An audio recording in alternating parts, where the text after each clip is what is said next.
Hello everyone, welcome back to another stream of love, money, rock and roll. Today's gonna be an interesting day, or just a normal day. We're going to rescue Catherine, because apparently she actually is kidnapped or something like that. And I don't know what's going on, all sorts of crazy things are going on, and I'm just trying to think logically, you know what I mean? And I just don't know how to do that. Anyway, let's continue reading. Right. She sniffed and stood up. I need to go to work, if that's all. All? We haven't even started yet. Yet that's how we'll have to end it. Fine, but you should know that I'm not going to give up looking for Catherine, and I will find her even without your help. Make sure you don't burn yourself, Nikolai. I'll put my gloves on. I replied and walked out of the apartment, slamming the door. Like this. Slam! Cheryl Winters acted like she was doing me a favor by telling the truth, or to be precise, a small portion of it. However, nothing about the bigger picture had changed, and most importantly, I still don't know what had happened to Catherine, and had no way to help her. Besides, I just couldn't make sense of her mother's behavior right after Catherine had disappeared, compared to the day since. Like she'd learned something that meant she didn't need to worry anymore. She just happened to forget to tell me about it. But now I had, if not an ally, at least a person who cared a little bit about me. Kobayashi Ellie. Maybe I was exaggerating her sympathy toward me, but I wasn't about to give up. In any other situation, it would have been a good idea to ignore my first impulse and think carefully, and I definitely wouldn't run to her without a second thought. But you can't always just stop and calmly analyze your plans when, after everything seemed to be over, you've just found a glimmer of hope in the distance. I wasn't a regular guest at school these days, hence why, or maybe because of my crazed look, I caught a lot of surprised glances. Most likely it was because I barged into a different class right after the bell for recess. But my noble impulse was to no avail. Allie hadn't come to school today. I didn't have time to be disappointed. While mindlessly wandering the corridors, I ran into Himitsu! A pity I hadn't noticed her earlier. I couldn't have tried to avoid an unpleasant conversation. Nico-kun! She was cheery as usual, but then grew gloomy. I'm glad you came today. I just dropped by to find someone. But Catty-chan? No, not Catherine. Oh, where'd they go? I grabbed Himitsu by the hand and walked away with her to avoid anyone eavesdropping. The Japanese, as it seemed to me, were way too curious about things that didn't concern them directly. Discussing other people, rumors, even their unhealthy interest toward urban legends. Of course, not everyone was as fanatical as Kyosuke, but I personally didn't under their passion. Maybe there just wasn't enough happiness happening in their own lives. Meanwhile, mine was eventful enough for a dozen average Japanese and change. Nico-kun! Yes, and about Catherine. Started speaking in Russian to make sure nobody could understand us. Of course she didn't go anywhere. She was kidnapped. How do you know that? Why does it matter? I just do. Don't tell me that you believed all that garbage about returning to the U.S. Unlike you, I don't see conspiracies everywhere. She replied dryly. Of course you'd want it to be that way, but it's not Catherine's fault that our relationship. I felt like I was trying to look for excuses again, and what's worse, starting to feel guilty. It was as if my words were triggering a reflex, or maybe just seeing Himitsu was enough. How long can we talk about this? You started it, Nico-kun. Hey, Mafia babe. How you doing? What's up? Hope all is well. You missed the surprise morning Nintendo partner direct that happened. A lot of interesting games were announced, and 3 of them I was only interested in. But it was cool. And you're first. Yay. But how you doing? It's good to see ya. Yes, I wanted you to know the truth, but you don't seem particularly surprised. Nico-kun, you can blame me all you want for what happened to Catty-chan, but none of it is my fault. She frowned, not even trying to conceal her annoyance. Oh, sorry. I'm not always ready to believe every word you say these days. You stayed home from school, so you've been sleeping all morning. Home from school. Are you sick or?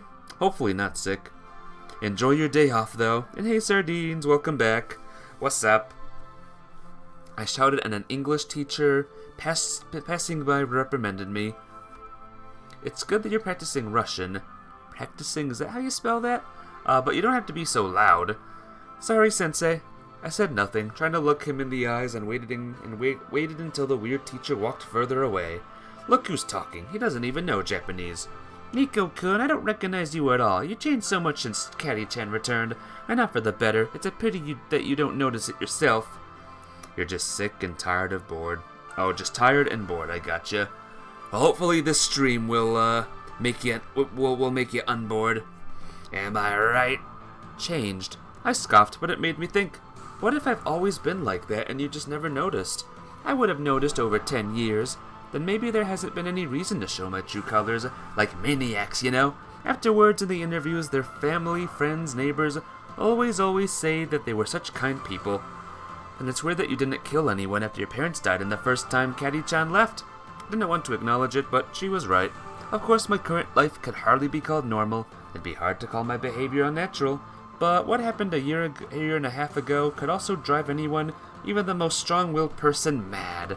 On the other hand, there was the cumulative effect. My psyche could more or less bear with the stress until a certain point, but in the end started to inevitably crack. You wouldn't have wanted that, would you? You'd be bringing me parcels in prison, writing letters, something like that, and I would be safe and sound there, well protected from Catherine's advances. Should you make chocolate chip cookies, blondies, or brownies? I do like chocolate chip cookies. My vote is for the first one, sardines. That'll be the next Splatfest, by the way. Could you imagine? Nico-kun, I'm tired of listening to this nonsense. If you want to talk normally, I'll be glad to listen. Nonsense, huh? I felt my emotions boiling up, maybe because I realized that even Himitsu had obviously gotten tired of me. At some point, almost every person wonders that if the entire world is against them, maybe it's not the world's fault. What is this sophistry, anyway? Doesn't change the facts, and the facts are that Catherine had been kidnapped. Hey, Angel Love! What's up? Are you home from school too, or are you at school? If they don't find her, I won't be upset. Himitsu forced out through gnashed teeth and turned away, pretending she'd noticed someone familiar in the crowd of students passing by. I've no doubt. That was the end of the conversation. You're at school. You're not playing hooky like Mafia babies. Anyway, naturally it wasn't our first fight, but I could feel something that come apart inside me after it. Apparently she no longer intended to mindlessly back down from me, thinking she was in the right. You're good? Awesome, I'm glad you're good. And I couldn't accept her being right in this way. Not everything in this world can be defined as correct or incorrect. It also matters what stands behind the correctness. Himitsu liked to twist the facts, constantly reprimanding me for my behavior, but at the same time deliberately ignoring any of the reasons for it. Maybe I didn't act in the most adequate way at times, and so what? There were only a couple of minutes left before the end of break. Ran into the classroom and paying attention to no one else, started to look for Kyosuke. Of course, there were many ways to find out where Ellie lived, but they were all tied to all sorts of problems and inquiries that would raise questions. Kyosuke was the only person who could do no harm to me besides giving me a snarky look. Let's go for a walk. I grabbed him by the arm and virtually dragged him out of the classroom. Whoa, what the hell, man? Nick, but the class! We'll be quick. We walked to the furthest staircase, usually the most deserted one. You must know where Kobayashi Ellie lives. Ellie Kobayashi? He repeated as if tasting the words. Well, yeah, I do. Everybody does. He said seriously, without a shade of irony in his voice. Well, first to even ask why you would need her address. You haven't spent long mourning Catherine-san. You're right to be afraid. I growled. Fine, listen. He gave me the address. Man, you've got a good memory for these things. Nick, you do realize that you can't simply walk into her mansion, right? She doesn't live there alone. They must have enough bodyguards for a small private army. Then I'm about to wage a small private war. Kyosuke wanted to say something else, but the bell rang. Be careful. Thank you. I was genuinely grateful. He went into the classroom and I, to once again tempt my fate. I didn't manage to go far. Michael was waiting for me around the corner. He was leaning against a wall, looking out the window with an absent-minded expression. I stopped, not knowing what to do, ignore him or approach at all. He hadn't ended up there after the bell for no reason. Finally, Michael looked at me himself. Don't you think you could skip the theatrics? For a second I saw a glimmer of annoyance in his face, but when he spoke his voice was calm as usual. I hear what you were talking about, or I heard. Yeah, and has your mom ever told you that it's rude to eavesdrop? Michael sighed in the same dramatic manner. I think I might help you find Catherine. Can you now? I didn't know what he was trying to achieve and had no reason to trust him. But if I believed Michael had feelings for Catherine, I could at least assume that he wasn't going to do her harm. Do you think it's a good idea to show up to Kobayashi's mansion alone and demand explanations? Why do you assume I need an explanation? Then why? Michael looked unfazed, and I immediately realized he knew more than he was saying. It's none of your business. Is it somehow related to Catherine's disappearance? Who told you that she disappeared? You? Never said that. I didn't, right? So you intend to be stubborn. What made you think that I need your help? To be honest, after yesterday's encounter, I felt far less confident. Not that I started to feel Michael, but at least now I looked at him with more respect. Still haven't learned a thing. He sighed again and closed his eyes. Okay, what do you know? I asked carefully. That Catherine didn't go anywhere, and that you are trying to pressure Kobayashi Ellie. Pressure! I smirked. However, no matter how hard it was for me to admit, he was right. I'm still wondering how you got this information. These are just my logical assumptions. Yeah, right. I scoffed but decided to play along. And what can you even do? Sorry, but both of us are simple students. I was dragged into all this, even if against my will. But you? If I'm the only problem, I can promise I'm not going to stand in your way when Catherine is found. Why the 180? I was genuinely surprised. I thought about it and decided that I was being too pushy. It could only achieve the opposite result. So you're going to pretend that you support me just to present yourself as the hero at the right moment? Nick, despite what you might think, not everyone around you is plotting against you. Of course not, but you were very clear about your intentions with Catherine. That doesn't mean I believe that if I can't have her, no one can. Michael was telling the truth, or at least I wanted to believe he was. And that made me feel even worse about my behavior yesterday. I didn't mean anything like that, and I'm sorry. Either way, I shouldn't have reacted like that yesterday. I didn't know to what extent this apology, when sincere, was probably just trying to make myself look good to placate him. Sorry about the bruise. Is it that noticeable? No, not at all. I had no idea you knew martial arts. Used to do some back in the States. Were you good? You tell me. He smiled, and all the tension in the air disappeared at once. So what are you suggesting? Kobayashi is performing tonight. We can try to talk to her there without witnesses. Concerts every other day like a real rock star. Suggest we meet tonight at the club. Don't you want to know why I want to talk to Ellie specifically? I'm used to solving problems as they come. Alright, let's do it. For a second there was an awkward pause, everything had been said, but I couldn't bring myself to finish the conversation, and Michael kept standing there as if waiting for something. Yep, apparently this guy's a martial artist. Then see you tonight. See you. He nodded and returned to the classroom as if entering in the middle of a lesson was nothing out of the ordinary to him. Oh, Mafia babe, I don't think you've seen this yet. Look who's here. Does this person look familiar to you? That conversation with Michael gave me the crazed confidence that everything was going to be alright. Perhaps because this was the first time in a long while I had some real support, even if for now it was in a word only. Or perhaps I just desperately wanted to believe that someone actually cared. Strictly speaking, this conversation hadn't given me new reasons to trust Michael, but it was also hard to suspect him of having something against me. Yeah, I don't know why Phoenix Wright is in this game. What are you doing, Soviet Games, or whatever this company is called? I mean, cool. It's a cool cameo. Hehehe. What mattered now wasn't our relationship, but finding Catherine. Disagreeing on one thing but standing together on another, we could easily share a common goal. The entire way back home I felt like someone was watching me. Sure, this wasn't the first time, but there was something new about the feeling, as if I were wearing freshly bought shoes. The same face kept flashing in the crowd, and I was nervously looking over my shoulder at intersections, occasionally shivering even though it was pretty warm outside. This time I didn't feel like finding the tail. What was the point if tomorrow there would be another? Besides, it might have just been a result of my fevered imagination. As soon as I came home, I took a bath. A European would have a hard time understanding the Japanese tradition of washing in the same water with the entire family, but I had no family and could enjoy bathing in proud solitude. Maybe it was about saving money. The Japanese are naturally very frugal, but I definitely didn't suffer from that ailment. The inability to manage my finances would sooner or later bring me disaster, but so long as I had money, even if there wasn't a lot left, I didn't even want to think about that. Another person in my place might have been able to stretch the money left by my parents over many years, but I just hoped to make it until graduation. Used to hope to be exact. Before these days I didn't care about school either. However, watching Ellie, I couldn't say she was particularly happy to inherit her grandfather's billions. Now, performing on stage was another matter to her. Mom often used to say that I never really felt the bitter taste of life, and was living all-inclusive, that I would act very differently if I suddenly had nothing to eat, and of course that back in their time, my timid responses that we weren't living in the 40s were simply waved away. Would I really face hunger at the end of the 20th century in a developed country with one of the strongest economies in the world?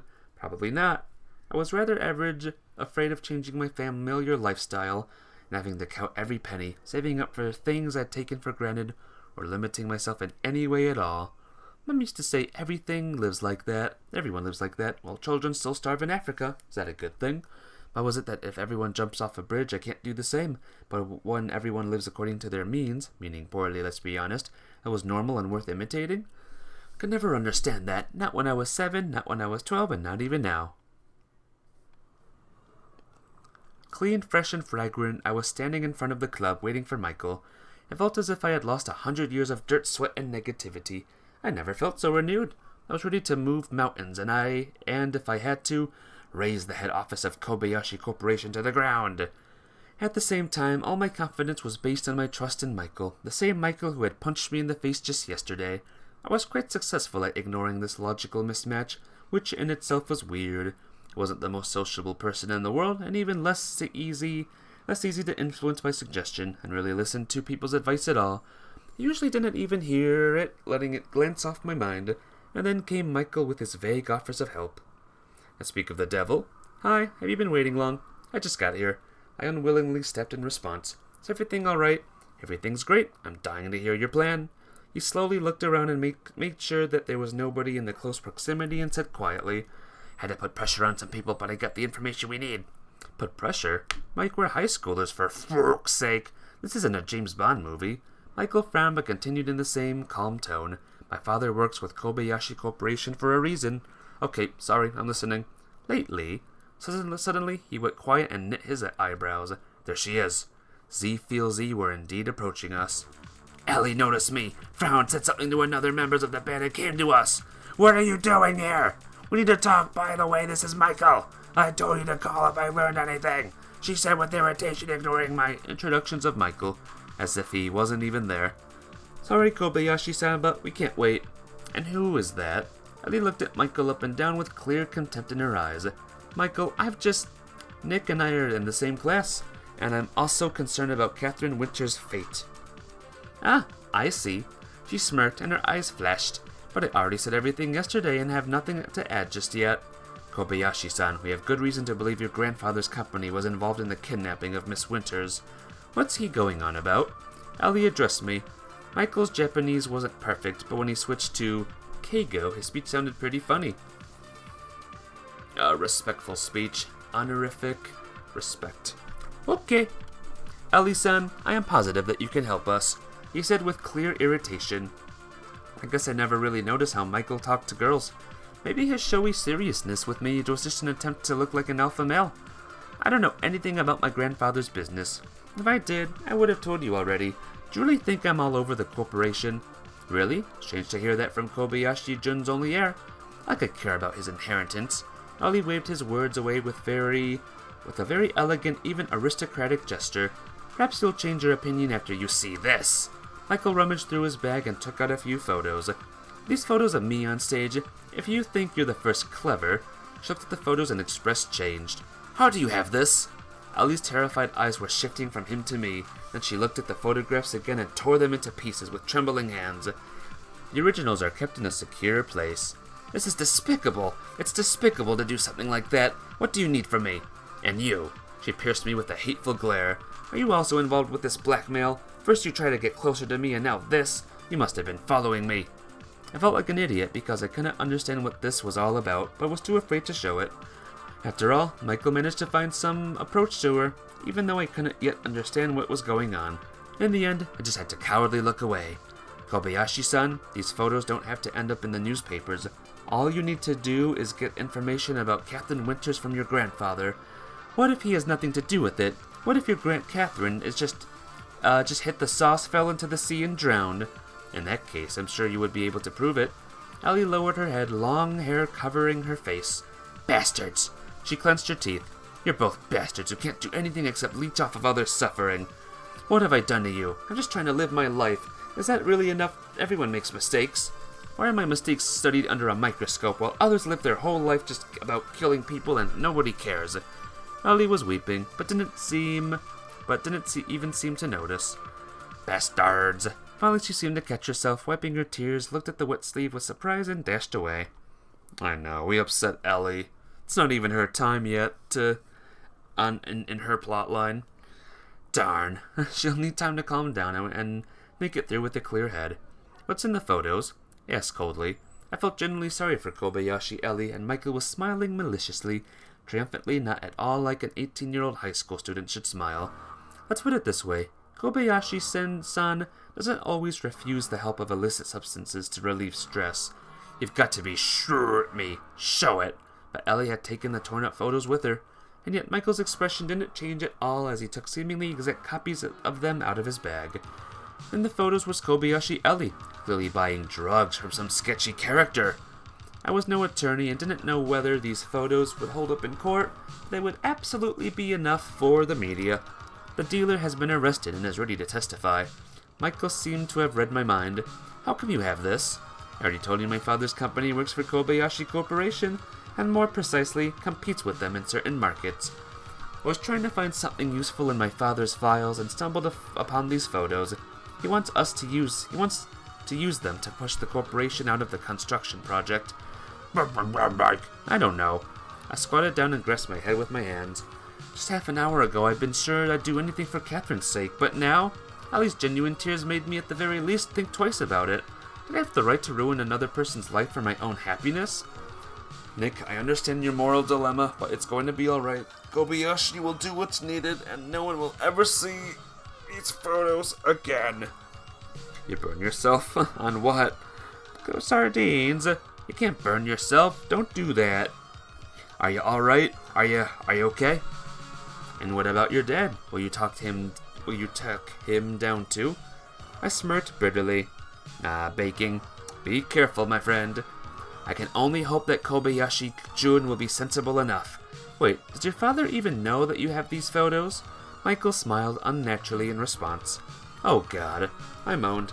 Mike, I don't know if you're a great strategist or an exceptional idiot. You will have time to thank me later.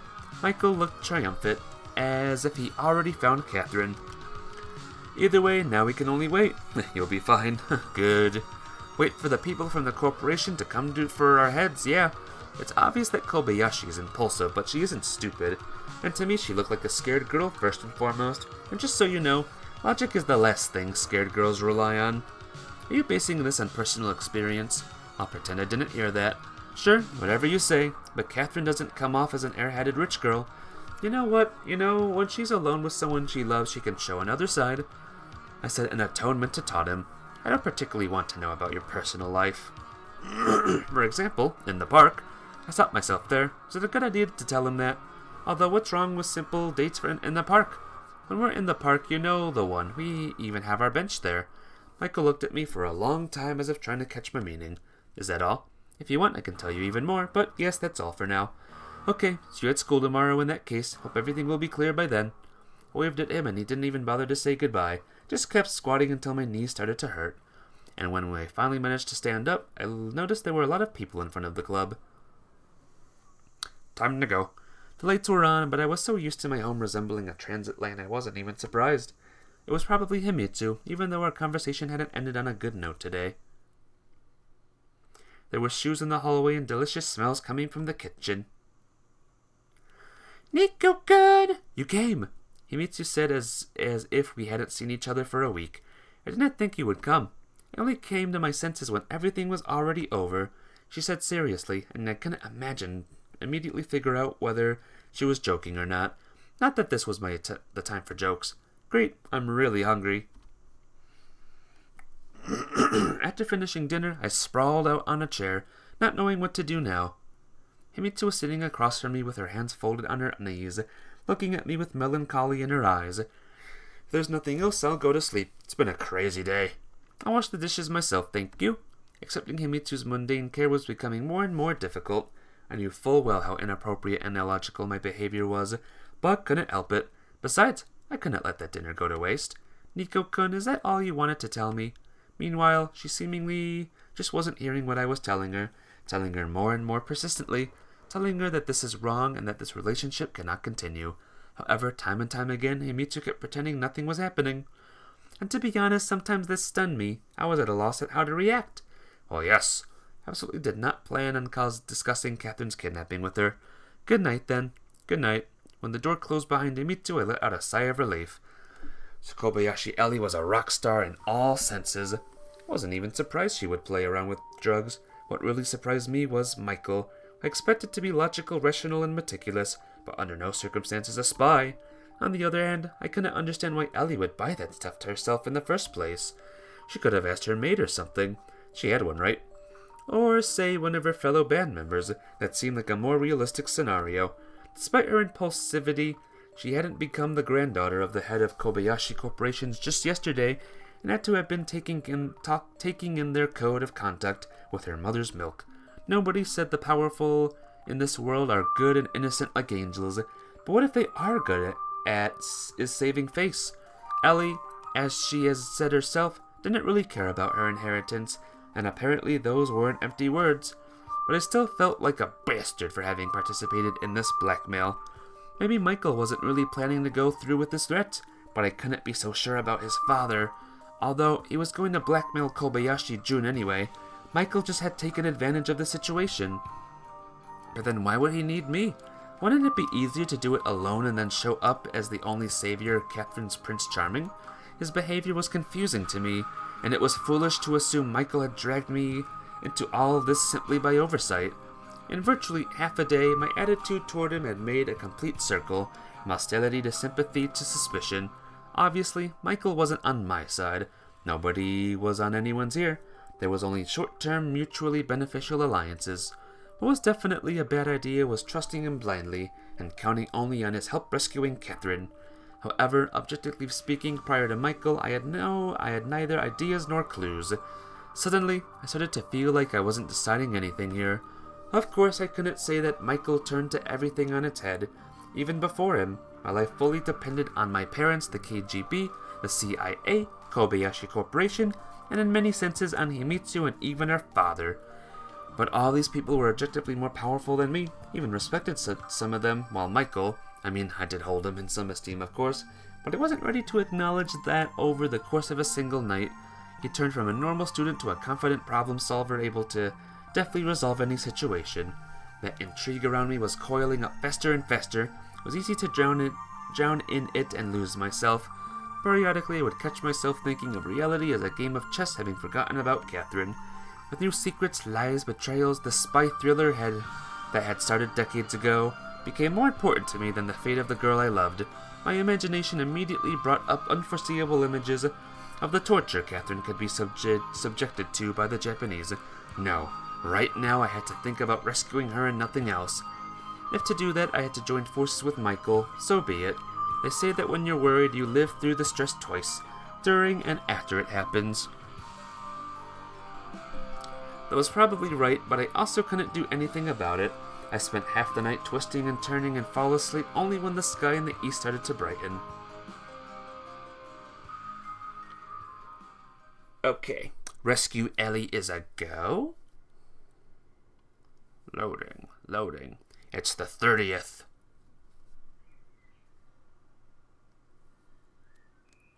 The alarm forcefully tore me out of Morpheus's embrace. I didn't remember setting it. Himitsu couldn't have. In any case, Michael was expecting me at school. Luckily, I hadn't overslept, although I didn't have the time for breakfast. The center of attention in my classroom was Kobayashi Ellie, standing almost in its doors and turning her beautiful head left and right, clearly annoyed, waiting for someone. "Aha!" she exclaimed when I came closer. As if on command, dozens of eyes stared at me. Not here. BRB, alright, Angel Love. I walked over to her and grabbed her by the arm and took her away from the classroom. Ellie didn't resist. We went to the roof, and it was only there that I had let her go, noting in my head how comical the situation was, but there wasn't the time for sitcoms. Right now, Ellie was the only person who could help me. Sorry I did that, but we shouldn't be seen together any more than necessary. It'll be safer for Catherine.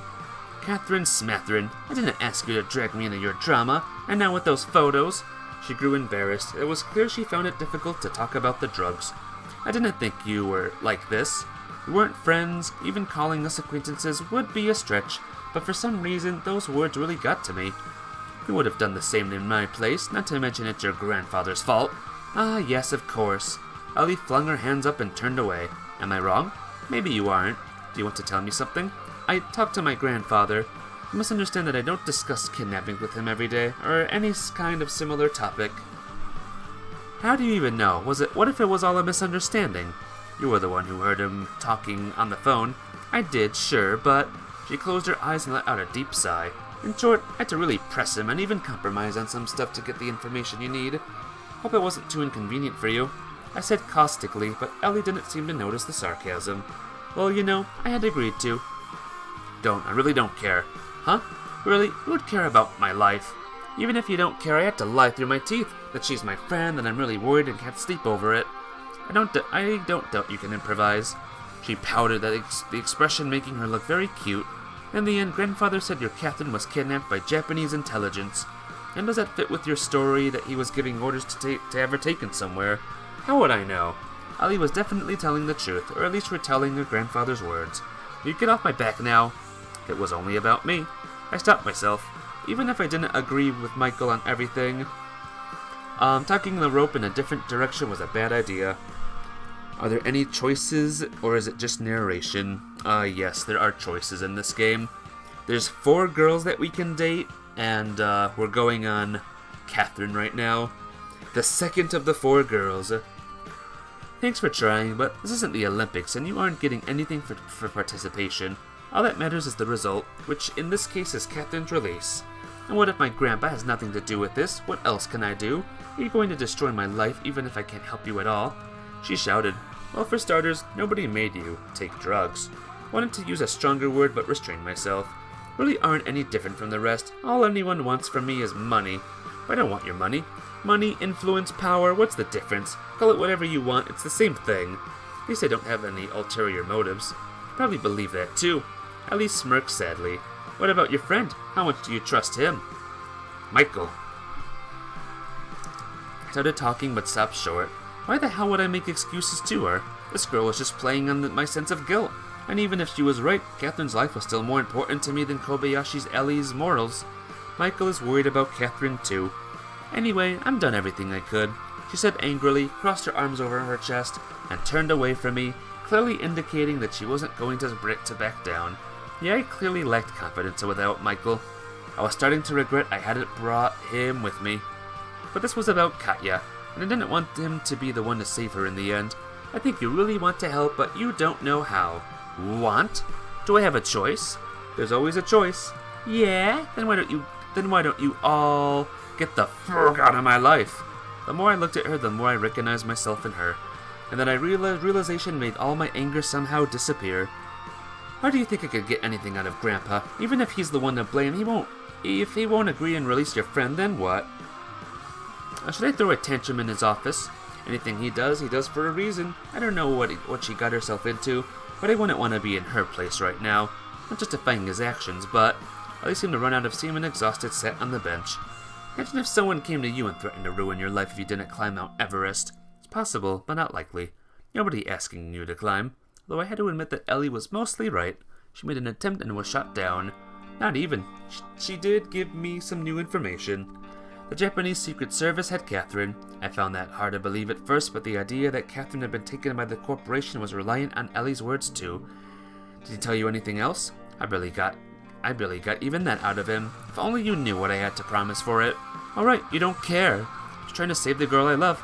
Believe me, I'd be glad if I could do it any other way. But whatever it is, I'd do anything to save Catherine. You're not a knight in a fairy tale. She suddenly laughed. Ha ha ha ha. What? We're not in a book where everything that the protagonist does goes toward one purpose, saving the princess, where even the villains are there for the reader's entertainment. In real life, I couldn't care less about the princess's fate. Had Anna Karenina jumped under that train at the start of the story, there wouldn't have been a novel. And you know what? I wouldn't want to read a novel with you in it. Looked at Ellie in shock. What, did you think I could only play guitar? As long as you have Catherine, we have the photos, remember? I said in a stuttering voice and headed for the exit, my face burning. Failure. A complete failure. I hadn't lost the war, but defeat in that battle was bad enough to throw me into confusion. And now I had to discuss our following plan of action with Michael. I know, Mafia babe, there's so much swearing in this game. Thought this was for kids. I returned to the classroom but didn't find him there. Kyosuke, where's Michael? How am I supposed to know? He grumbled in response. Has he been at school today? Maybe he has. What's the matter with you? What's the matter with me? Kyosuke looked at me and frowned. Yes, she's your favorite. Ellie's your favorite. We'll get to her eventually, don't you worry. What's the matter with you two? Keeping secrets and expecting me to, sit around and throw guesses at the wall? You don't have any secrets. Stop making a fool out of me. First you ask about Ellie-sama, and then whisper about something with Michael, thinking I wouldn't notice. But I got it. Decided to want to hook up with her, and Michael's helping you. How could you hide something like that from me? Oh God, Kyosuke, if you knew Ellie a bit better, you wouldn't want to hook up with her. Huh, better? That's the last bit of proof I need. So much better do you know her? That much? He started to make inappropriate gestures with his hands, making me cringe in embarrassment. Stop that. I grabbed him by the wrist. If only you knew how far you are from the truth. Kyosuke stopped and stared at me in confusion. Michael? I reminded him. I think he was asking to bring something to the staff room. Thank you. I was shifting from one foot to another in front of the staff room, throwing occasional glances at the clock. Entering the room seemed to me like jumping into a tank full of sharks. Students and teachers walked in and out, almost all of them giving me a confused look for a couple seconds, as if I was an unusual piece of art left here by mistake. Finally, there was Michael. We need to talk. I have news. He just nodded in response. When we got to the old wing of the school, the bell rang. I just had a very interesting conversation with Kobayashi Ellie, on her initiative, by the way. She said she talked to her grandfather, and he claims Catherine has been kidnapped by Japanese intelligence. Is that so? How would they do that? Her mother. Was it a good idea to tell Michael the truth about Mrs. Winters? Guess I had to come clean. Her mother worked for the CIA. I see, he said calmly. You see? Well, that's good to hear. And I don't think Ellie is lying. At least she believes what she says. Her belief doesn't change anything. I would have been surprised if she had tried to trick you. What are we going to do next? We can't exclude the possibility that she won't be of use anymore. Aren't you a bit too worried about Kobayashi-san?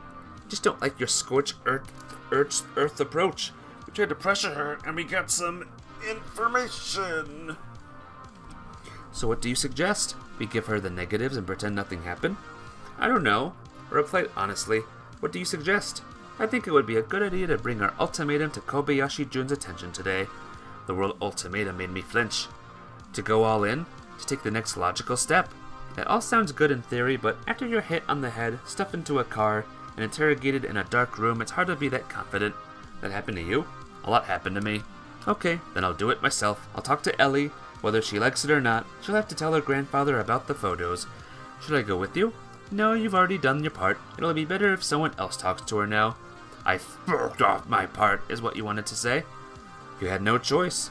It would be stupid to blame Michael for having bad intentions. After all, instead of having this conversation, he could have done something himself from the start. Something tells me that in my place you'd... Never mind. See you tomorrow then? See you tomorrow. He bid farewell.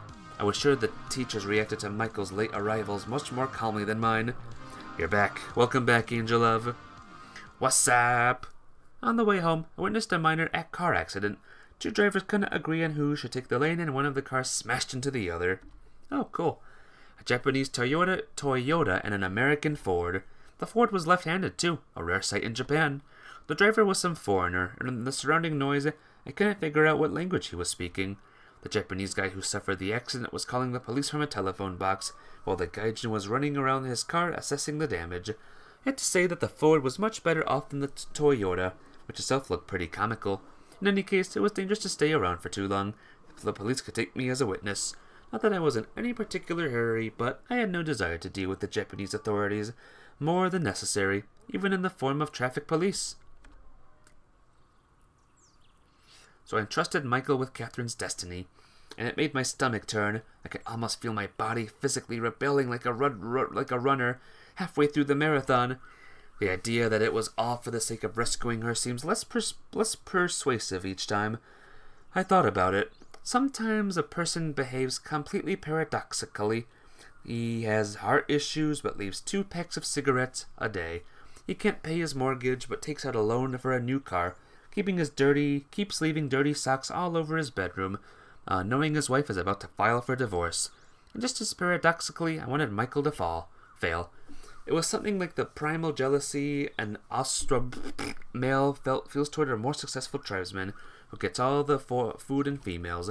Of course, I knew that right now that Catherine's life depended in a large part on Michael, but I couldn't do anything about the feeling. Primal instincts had hard to shut down.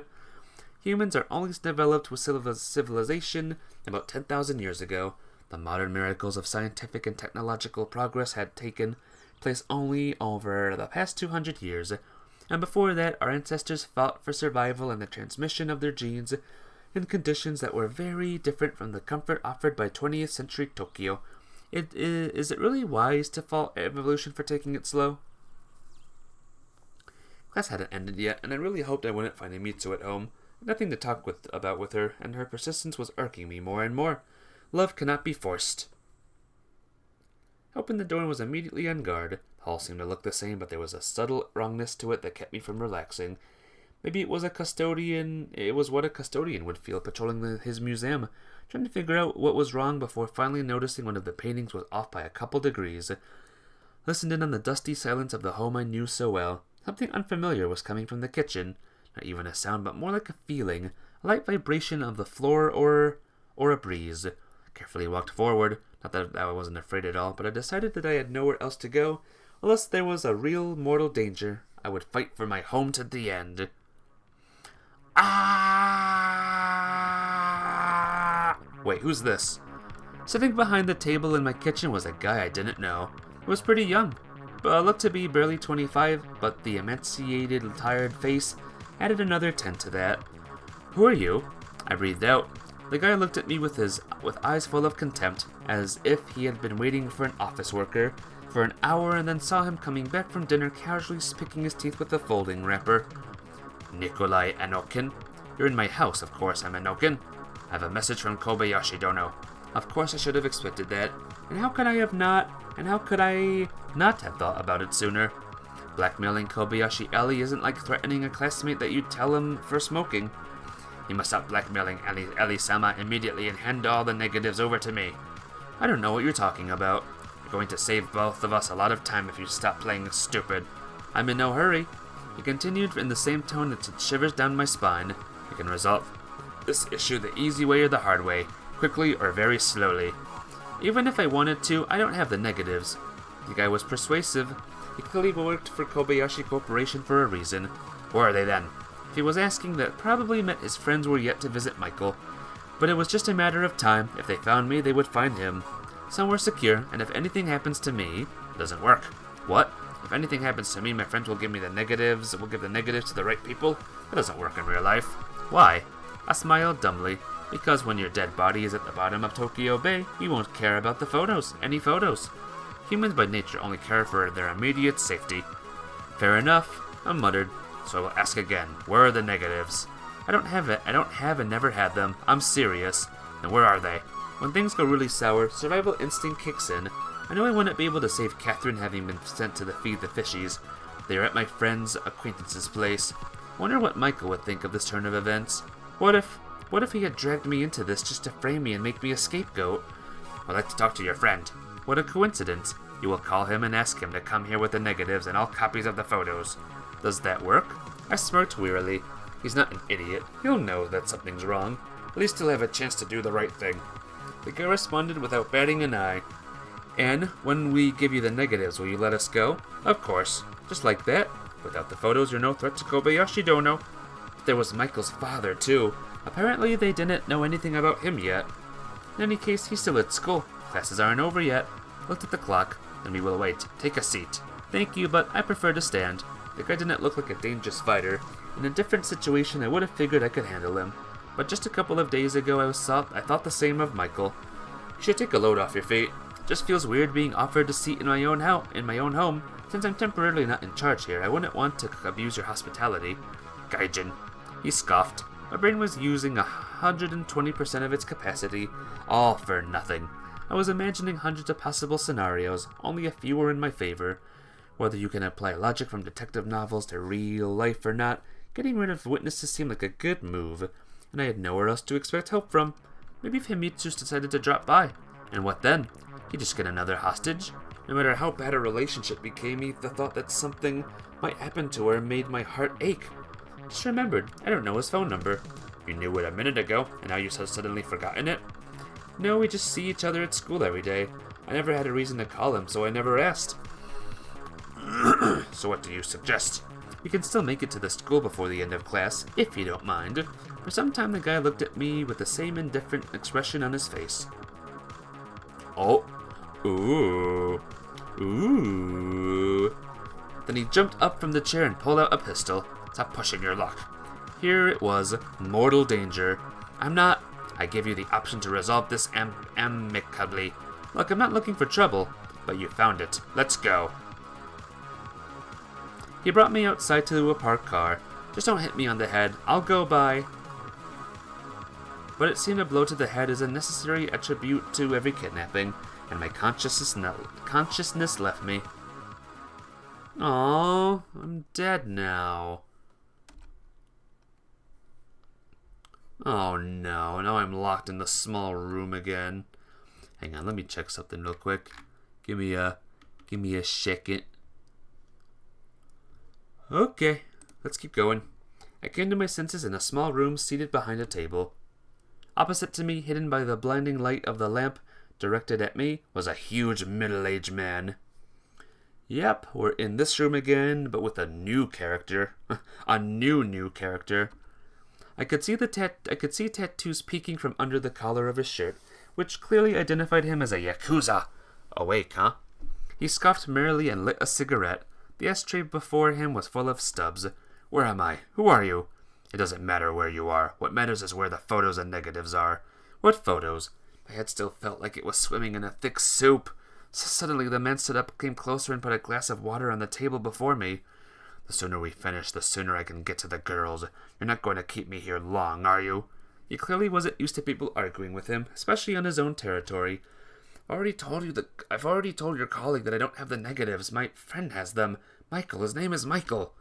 Well, the situation I got into was just about as conducive to putting my own safety above everything else as it could possibly be. You think you can just blame everything on some friend? What? Yes, with genuine surprise. Not trying to, it's true. He has the photos and negatives. Why would I lie? The Yakuza smirked and put his giant hands on my shoulders. He didn't use any force, but the very idea that at any moment my neck could be grasped between his bare paws and snapped like a twig terrified me. I will ask once again, where are the photographs? I don't know, I swear. You think I would tell you if I did? Have you talked to Michael? Why do you think I'm lying? Right now I'm talking to you. He interrupted me, leaving no room for further conversation. The expression and voice of my jailer weren't strictly threatening, but they didn't have to be. Just his expression as scary enough, especially when I was at his mercy. I swear I've told you everything I know. I can't quite figure out. Suddenly he leaned down to me, and his face appeared some centimeters away from mine. I could smell tobacco, alcohol, and rotten teeth. What are you trying to get with this silence? Just give me the photos, and we'll part ways on good terms. I don't have them. Why can't you understand? Fine, you asked for it. He swung back and slapped me with the back of his hand. The force was so great it almost knocked me off my chair. Remember now? I started feverishly trying to come up with a lie to make him leave me alone. Maybe I could say the photos are in a safe place and negotiate. However, the first guy I met at home clearly told me that tricks like this won't work on them. How did I let myself get dragged into all this? I never saved Catherine and ended up a hair's breadth from death myself. Well, I was pretty much already on the scaffold.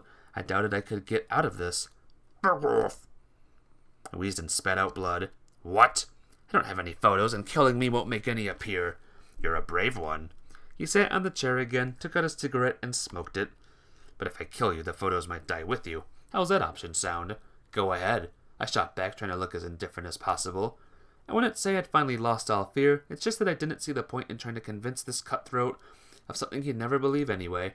I wondered about Michael's role in this story. For them, he didn't seem to exist, and I was the only culprit. Even though in reality things were just the opposite, could Michael have framed me on purpose? The Yakuza hit my face again, then my stomach. Still want to die? Michael, he has the photos. I don't know any Michael. Another punch followed, and about as strong as the previous one. This nutjob was skilled. His punches were meant to be painful, but not cause significant damage. At this pace, he could keep torturing me for a while. What do you need from me? Fine, the photos are at home. Are you happy now? I'll show you, but you have to get me home first. Nice try. Another punch in the stomach followed. You don't need any photos. It's just revenge, isn't it? But why? Who did I wrong so badly? The Yakuza stopped answering and just kept systematically hitting me. My whole body was in pain. I was lying under the table in the fetal position, letting out occasional groans. That sadist finished the execution, having apparently gotten tired and left me alone. By now it was clear they didn't need any photos from me. At least he clearly didn't believe I had them. Apparently this is how Kobayashi Jun showed me, and he is not to be threatened. But why make it so complicated? I wasn't going to ever walk out of here. Wouldn't it be simpler to just kill me right away? Or perhaps the thug felt some animalistic pleasure from torturing other people. People who couldn't defend themselves. Physical pain left no room for thought, but I still desperately wanted to see Catherine, even if just once from afar, but so that I would know that she was alive and well, even if Michael somehow rescued her by framing me. Anything so she'd just be safe and sound. I coughed, leaving enough blood on the floor to form a large puddle. I'll probably not survive another encounter with that maniac. Sorry, Mom. Sorry, Dad. Sorry, Himitsu. Sorry, Katya. I was whispering, trying to give one last confession to the cold concrete floor. My whole body convulsed. I stopped feeling my legs, and I could barely move my arms. It was cold in the room, and it seemed to get even colder with every second. For some reason, I wasn't afraid of death anymore. There was only the aching feeling of regret for what I could have done differently, what I never did at all. Life and death can be so close to each other. Just this morning I'd been full of hope, trying to change things. Now I was simply waiting for the end to come, either from my injuries or from another beating. Of course I could have changed something, done something differently, but no one is ever immune to chance.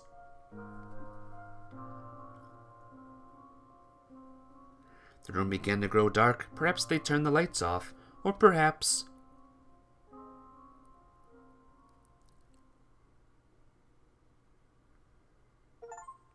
Yay! Mafia babe, I think I died. Yay! Oh, what a great ending. We couldn't find Catherine and I died. I loved it. You know what? I actually don't like that ending. Let's try a different ending, maybe. How about this one? Let's try this one. You're learning fast. I'm just trying to think logically. Right. Fast forward time! Let's find an ending where we survive, Mafia Babe. Mafia Babe. How does that sound? I don't know about you, but surviving would be cool. Really cool, really awesome, and just what we really need right now. Yeah, let's do that. Yeah, let's do this surviving thing. I like surviving. I like the fast songs. The fast music. I wonder if those were separate from each other. The fast versions and the normal versions. Hopefully I made all the right choices. Oh, hi. Hello again. Oh! Oh! Well. Look who it is to the rescue. Suddenly, the garden door opened and Ryunosuke-san appeared in the doorway with a pistol in hand. The guy turned around, but everything happened so quickly that he couldn't even react properly. What happened next seemed to occur in slow motion. There was a sound of a gunshot, the guy flinched like someone pricked him with a needle, and Ito pulled the trigger several more times. Finally, the intruder fell to the table and then to the floor. Ito was so fast that the guy never had a chance. "Ryunosuke-san!" I breathed out. Ito said nothing, walked to the table, carelessly pushed the dead body aside as if it were a bag of garbage, grabbed the chair, sat down, and said with disgust in his voice, "Amateurs." Then he looked at me like he had just realized that I was there too. "Nikolai, please take a seat." This time I couldn't refuse. Ito wiped his gun with a handkerchief and put it in a jacket pocket. "Thank you." I mumbled, although it was hardly appropriate in the situation. "You have nothing to thank me for. You should thank Himitsu, if anyone. Although as far as I know, the two of you don't have the best relationship right now." He sighed and carefully examined the kitchen. "I offered you help, Nikolai, but you decided to do it your way. I have no right to judge your choice, but I can't ignore its consequences. You're too far into something you shouldn't have gotten involved in. Your search for Winters' daughter could cause problems for people you don't want to mess with. Then why did you stop him?" I asked grimly, looking askance at the body. Because although our interests mostly align, we often disagree on the details. Your interests align with whose? Kobayashi Corporation's? Ito didn't respond, and I could clearly see shrewdness and cold determination in his eyes. "Nikolai, haven't you noticed that the more you know, the more problems you create for others? And what kind of problems was Catherine creating? You chase ideals of justice, but you forget that they often clash with objective reality, and humans tend to choose what's more important to them personally. You sound just like that guy. In any case, now you understand that these aren't empty threats. Nikolai, where are the photos?" "I don't have them. Do you think I would have given them to him if I did? God, Ryunosuke-san, I would have given him anything if he finally left alone." Lurk. "Oh, see you later, sardines. Bye! Have a good flippin' day." Sorry if I missed your message. But you do know where they are, right? Michael has them. He's my classmate. I no longer had any desire to put myself at risk to protect him. Then we're going to wait for him together. It might take a while. He wasn't going to drop by my place tonight and call him. You know the number, don't you? I didn't want to tempt fate for a second time. Yes, I do. Even though it was too early to give up, it would be better to pretend I was cooperating with Ito. We walked to the hall and I dialed Michael's number, but nobody answered. I handed the receiver over to Ryunosuke-san so he could hear it for himself. "Hope you didn't dial the wrong number." "What'll happen to me when you get the photos?" Ito winced like he's finally found a fly in his ramen. "At least now you can imagine what'll happen to you if they end up in the wrong hands. You know, you can be convincing if you want to, but that doesn't make you sound any more trustworthy." "The time for trust has passed. Unfortunately for you, I can no longer care whether you trust me or not." I was desperately trying to figure out what was on his mind. If Ito just needed the photos, wouldn't it be easier to wait for the guy from the corporation to do all the dirty work? And why would he kill him then? I doubted if they'd be happy about it. I'm wondering, is it easy to work multiple sides, or does Kobayashi Corporation decide Japanese politics these days? Ito frowned, but his anger only fanned mine. I felt like a child standing behind bulletproof glass, feeling safe enough to throw stones at gorillas. I don't think Himitsu would want to live in a world where money rules everything. "Nikolai. By the way, she knows Catherine. Maybe they don't have the best relationship, but I'm sure she wouldn't be happy to hear that Catherine was tortured to death in the corporation's dungeons. For the sake of what, actually, Ryunosuke-san?" "You just don't understand how much is at stake," he replied as if making an excuse. "You're right, I don't, but I'd very much like to. I'd like to know what's important enough to justify the death of my parents, and now, maybe Catherine." "You're just methodically stripping away everything important to me." Ito's hand slowly moved toward the pocket with the gun. Oh! That's when the front door flew open and apparently in my righteous fury, I hadn't heard of the approaching steps, and Himitsu appeared on the doorstep. "Papa?" she said, surprised and emphasizing both vowels, as if she couldn't decide whether to speak English or Japanese. Ryunosuke-san, in turn, clearly didn't expect to meet his daughter here. I, in contrast, had been expecting Himitsu and hoping she would save me. "Nico-kun?" She saved us. Well, actually, we're like fine. Or maybe we're not fine. It's hard to say at this rate. But let's see what Himitsu will do. There was a lot to accuse Itoa, but he would never harm me in Himitsu's presence. Unfortunately for you, Ryunosuke-san, I have to bid you farewell. I've got things to do. I jumped over the porch and broke into a run. Nico-kun? I could hear Himitsu shouting after me, but it was too late to stop me. But despite my confidence, I seemed to hear a crack of bullets fired at me. I had neither the desire nor energy to look back, but the imaginary shots were silent, only when my house disappeared around the corner. Did he try to shoot me? Ran a few blocks without rest and only stopped when I completely ran out of strength. Needed a few moments to come to my senses, and for the blood in my temples to stop pounding like crazy. So there was no going home from here on. Every day, things were getting worse and the destruction of my normal life accelerated. Sometimes the memories of what I'd previously found boring brought me to nothing but a bitter smile. May you live in interesting times, and the reason for that, at least indirectly, was Catherine's return. Did that mean that everything could have stayed the same if we had never met again? And how much more could I endure for the faint hope of love? Even our last days spent together resembled inertia more than a new start. Katya, what are you doing to me? I muttered and went to look for a telephone box. But despite everything, the mere thought of Catherine ran a pleasant electric charge down my spine, leaving behind calm confidence and contentment and a sense of gratitude. Even our separation and all the hurdles of the last weeks couldn't shake my love for Katya, a love that was stupid, foolish, in many ways irrational, and even destructive, but it was only thanks to it that I felt alive, like an adrenaline-addicted addict standing atop Tokyo Tower with a parachute behind his back. I quickly found the box. By this time, Michael might have already returned to school. I wasn't particularly worried about his phone being tapped, because as it seemed, neither the corporation nor the Japanese knew about his involvement, which was strange in and of itself. So strange that I thought that I couldn't come up with a single, even remotely believable explanation for that. However, nobody picked up the phone, just like last time. I bought a bottle of water and a chocolate bar from a vending machine. If I wasn't mistaken, there was the first food I'd eaten that day. Empty wallet does not delight the eye or inspire optimism. Although if I had to live on the streets, it was high time to learn to survive without money. I dialed Michael's number again, but to no avail. Most likely he just hadn't returned from school yet, but how long was I going to wait? It wasn't safe to stand in the middle of the street a couple of blocks away from home, if, of course, Ito had already taken measures and organized a pursuit. Oh. On the other hand, I couldn't know what Himitsu had told him, and I had no doubt she wouldn't keep quiet.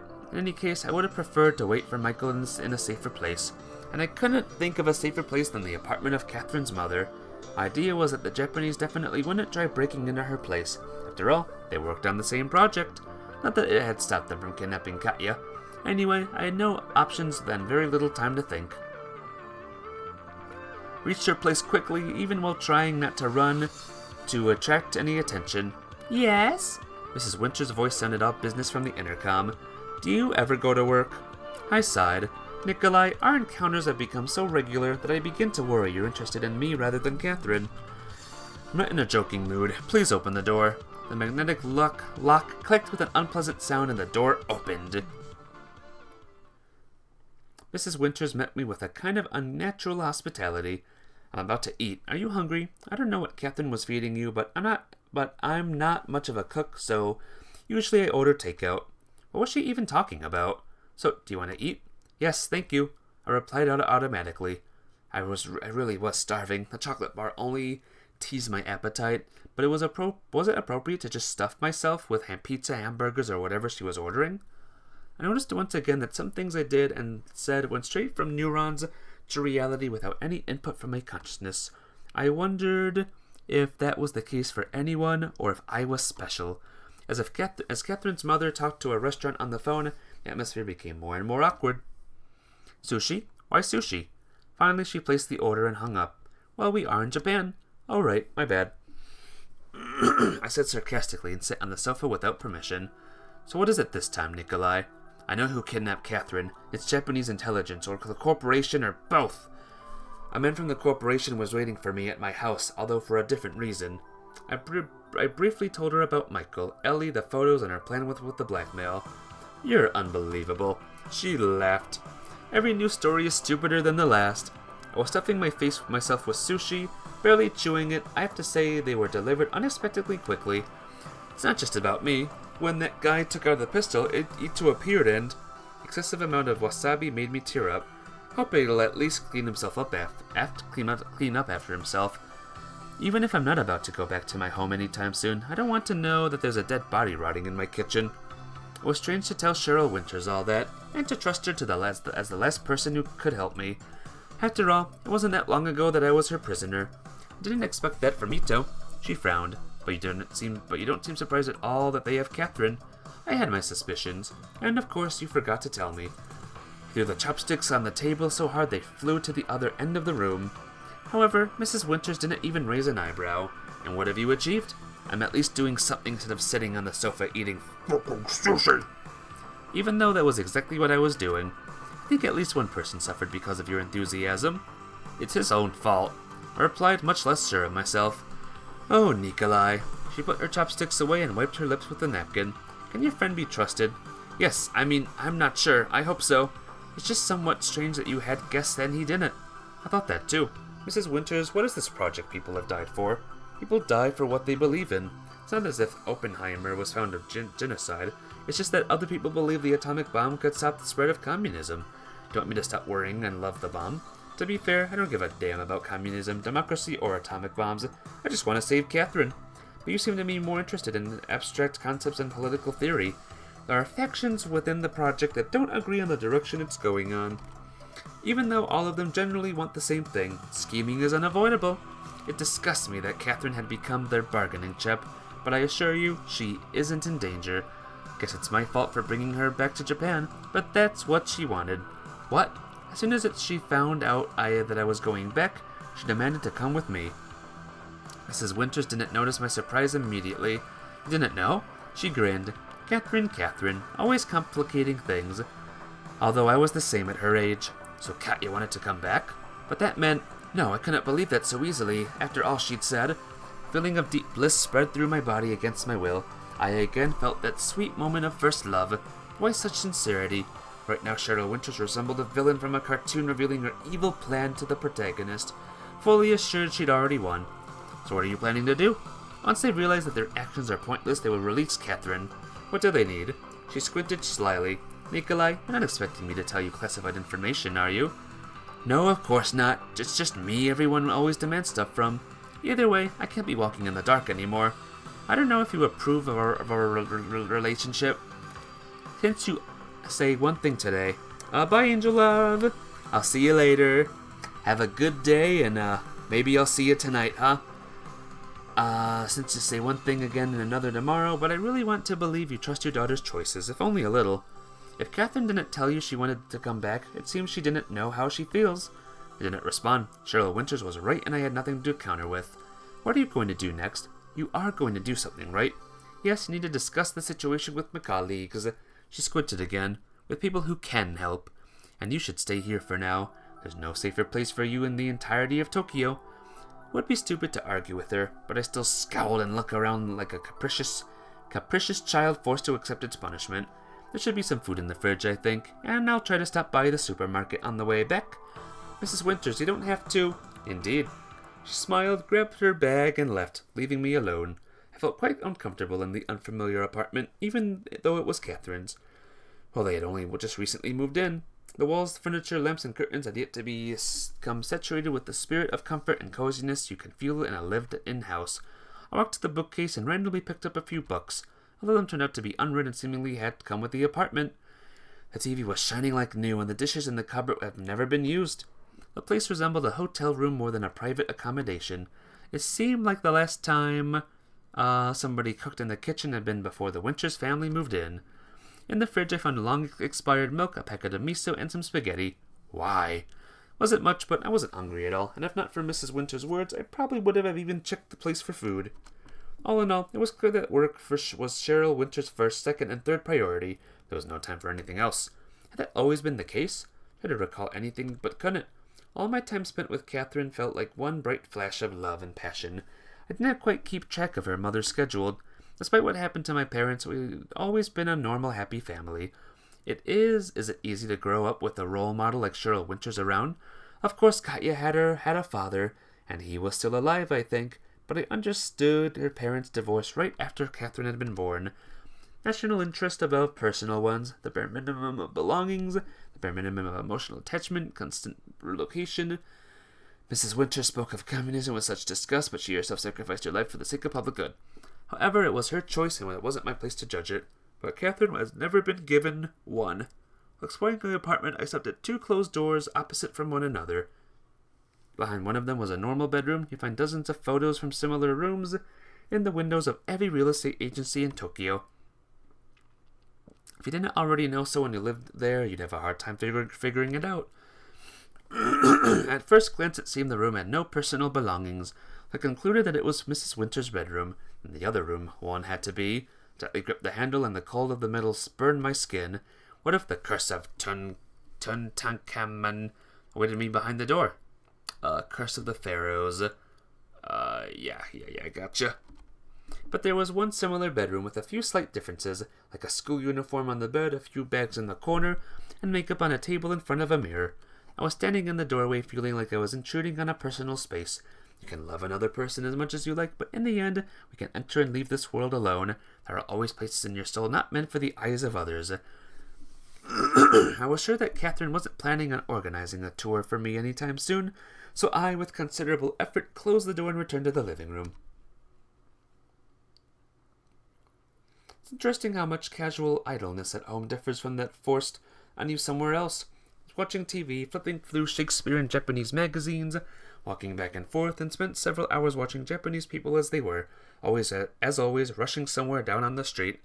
I boiled the spaghetti, seasoned them with the stale bolognese sauce that I had found in the utensil drawer, and ate, examining the strange design on the kitchen tiles. It had long grown dark outside, and I was about to go mad with boredom and uncertainty when finally I heard the sound of a key turning in the front door. Catherine's mother returned in a foul mood. That Ito of yours. She threw her bag on the table, realized what she'd done, took a cigarette pack out of it, smoked, took a deep breath, and dropped the ash into an empty cup. If I had known how troublesome he'd be, he had never have come anywhere close to the project. I found seeing Cheryl Winters like this more pleasant than her usual disaffection. At least I could confidently say that there was some progress. Ito is as mine as he is yours. I didn't mean... forget it. Is there anything left to eat? I thought you were going to buy something. Had other things on my mind. She snapped back, but immediately stopped herself, as if she realized she was taking it out on an innocent child. Sorry, it's just been a terrible day. There's spaghetti, that's all I found. I smiled apologetically. Of course, the dinner wasn't particularly sophisticated, but Mrs. Winters ate everything silently and even thanked me. Will you tell me what you learned? She sat on the sofa and lit another cigarette while I stood at the window. They say that Catherine, for her own safety, allegedly, the KGB is spying on me, and Catherine could be in danger. What a nice reasoning. The muck den incident, no more, no less. Okay. So what are they demanding? Nothing. For now, at least, they just want to tick me off, which they were clearly pretty good at. They don't have the right to threaten me. They're just Japanese. They're only foot soldiers and should know their place. Never seen her this angry, but they can't keep Catherine for... When will they let her go? Apparently they're trying to get some concessions with the project. She raised her tired eyes at me. Anyway, it's none of your concern. Enough for today. It's late. Mrs. Winters put out the cigarette and stood up. You can sleep on the sofa. It was hard to fall asleep in a stranger's house. I kept tossing and turning, every time bouncing on the awful spring cushions. I tried to remove them, but the sleeping on the wooden plank with nails sticking out of it was even worse. I remembered us having a sofa like this back in our old apartment in the USSR. I liked jumping on it, but otherwise it looked extremely old and was clearly broken. And then there was the unbearable noise from the street, the cars, the sound of ventilation, the strange shouts. The window, like a projector, flashed with all the colors of the rainbow, all because of the neon signs that twined around in the walls of the surrounding buildings like poison ivy. The obvious downsides to letting in the city center I had never known about.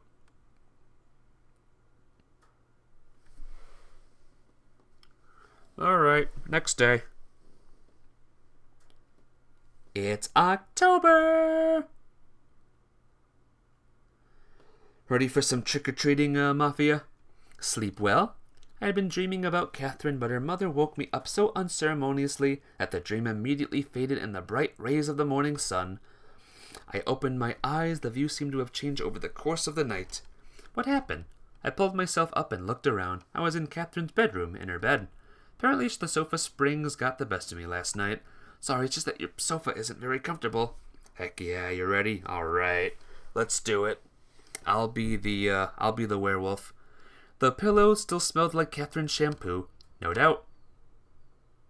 No doubt. I quickly dressed and walked to the living room. Of course the situation was awkward, but I had more important things to deal with. Mrs. Winters had already made her coffee and was reading the morning newspaper. It was 7 o'clock and we had gone to bed long after midnight. You're an early bird. God favors early birds. Do you believe in God, Nikolai? I don't think my religious views matter right now. I guess not. Have you decided what you're going to do? The American government doesn't negotiate with terrorists, and the Japanese are behaving exactly like terrorists. Besides, even if we play along, it might result in even bigger losses. Suddenly, her expression soared and she stared into her cup. Moreover, I'm not authorized to make decisions like that. Anyway, I'll have to talk to my superiors in Washington. If I understand you correctly, you're saying that Catherine's life is an acceptable loss to them. National interest always takes precedence over individual lives. Suddenly, Mrs. Winters smiled. But don't worry, I won't let anything happen to Catherine. I'll have to spend another day just sitting here. My own helplessness made a wave of primal fury rise inside of me. Unless you're planning to meet with Ito in the near future, yes, that's your best option. I hope you're right, but we've run out of spaghetti, and I haven't found anything else in the kitchen. You can order something to eat. She took out her wallet and threw a few bills on the table. But be careful. I'll ask them to leave the food at the door. Attaboy. Life was boiling on the other side of the window. TV displays an endless series of bizarre shows only the Japanese could really appreciate. You lost your watch streak. Oh no. Because of the stream this morning. Oh no. What was your streak, Mafia babe? Even having lived in this country for 10 years, I still couldn't understand what was happening in most of them. 75. You gotta admit 75 is impressive. 75 is a really, really good job. When you feel bored, overeating is a great way to spend time. I ordered food from 3 different restaurants, and by noon the springs of the accursed sofa were under much more pressure than the night before. I also found the bottle of whiskey in the kitchen yesterday, but at that time it made me feel nothing. But the stupider the shows became, the stronger was the allure of the firewater. You'll get to 80 before, or you got to 80 before. Nice. It's those Nintendo Directs that happened, like super early. They're gonna ruin everything. Or to be more precise, of the American bourbon I never tried before. First I just walked to the kitchen to get some water. Then I opened the cupboard with the bottle. I stared at it for a long time and couldn't bring myself to take it out. It wasn't full, but there was enough to get shit-faced, sleep on it, and have a full-fledged hangover by the time Catherine's mother would be back. I don't know who would have won in the end, my conscience or the Kentucky bourbon, because the ring of a doorbell interrupted my internal conflict. I shuddered. As far as I remembered, I hadn't ordered any more food. Perhaps it was someone looking for Mrs. Winters, and they would leave once they realized there was no one at home. Fortunately, the working TV was totally giving me away. I sneaked into the living room in tiptoes and carefully turned the sound off, but the unwanted guest wasn't even thinking about leaving. Over the course of 2 minutes, they rang the bell at least 5 more times. Finally, someone knocked on the door and I heard a familiar voice. Himitsu's voice. Nico-kun! Nico-kun, I know you're there! Nico-kun, open the door, we need to talk! The house was new and the floors in the apartment didn't creak. I silently approached the front door and looked through the peephole. There indeed was Himitsu, and at first glance it seemed like she was alone. The metal door inspired confidence, and I doubted anyone would try to break through it in the middle of the day anyway. How did you know I'm here? Nico-kun, please open the door, I'm scared! I'm not going to open it until you explain what's going on. Actually, I wasn't going to open it at all. Dad told me where you are and asked me to give you this. She showed me a folder with some papers. It has the proof that your parents were killed on the orders of Winter-san. Yeah, right. It's true, Himitsu pleaded. Nico-kun, Dad wants to protect you, and the guy in your house, if not for Dad... She couldn't find the right words and in the end just broke into tears. Ugh. Just a second ago I had been positive that I wouldn't let her in no matter what, but I could clearly see the corridor. it would be hard for someone to break into the apartment in a couple of seconds. I'd need to open the door, drag Himitsu inside, and then lock it again. Why didn't your father come himself?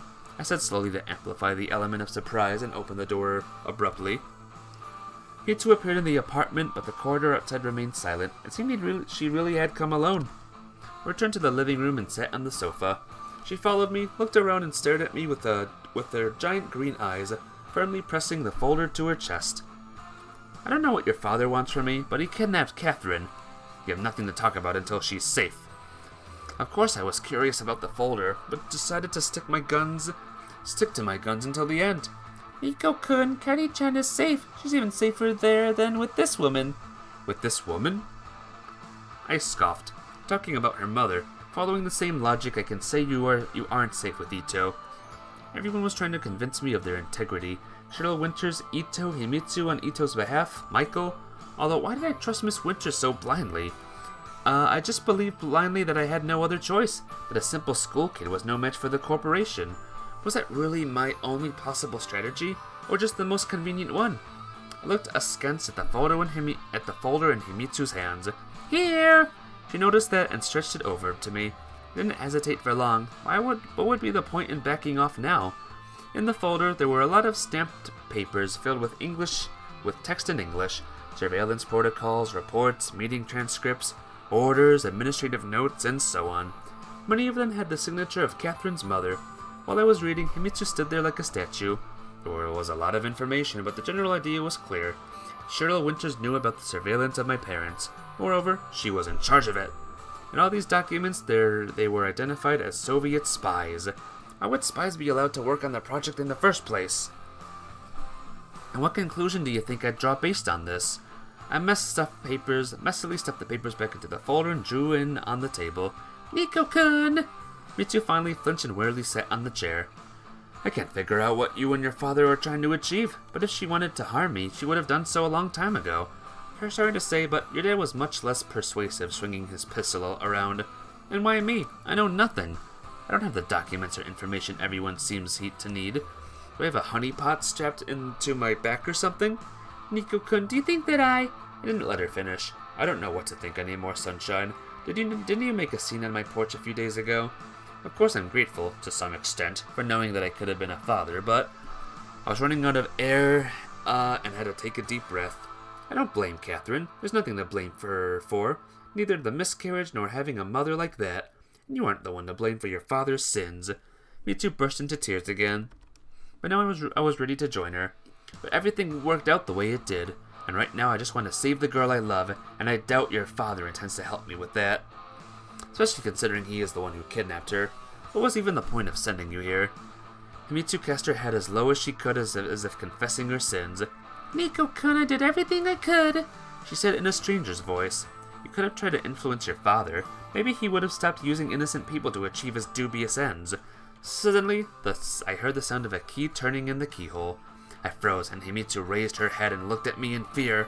Nikolai? I hadn't expected Mrs. Winters to return so early, although why would today be the same as yesterday?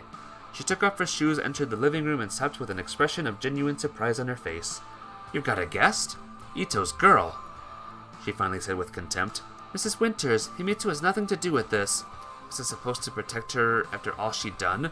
Was I supposed to trust Cheryl Winters after what I'd read? It was clear that she had committed a lot of sins. She never tried to convince me otherwise, but Himitsu's papers spoke for themselves. Oh, man. In the heat of the moment, it was hard to draw the right conclusions, but my intuition was telling me that this woman was capable of worse. How did you have the nerve to come here? I'm sorry. Instinctively, I wanted to defend Himitsu, but the voice of my suspicious mind was telling me not to trust anyone at all.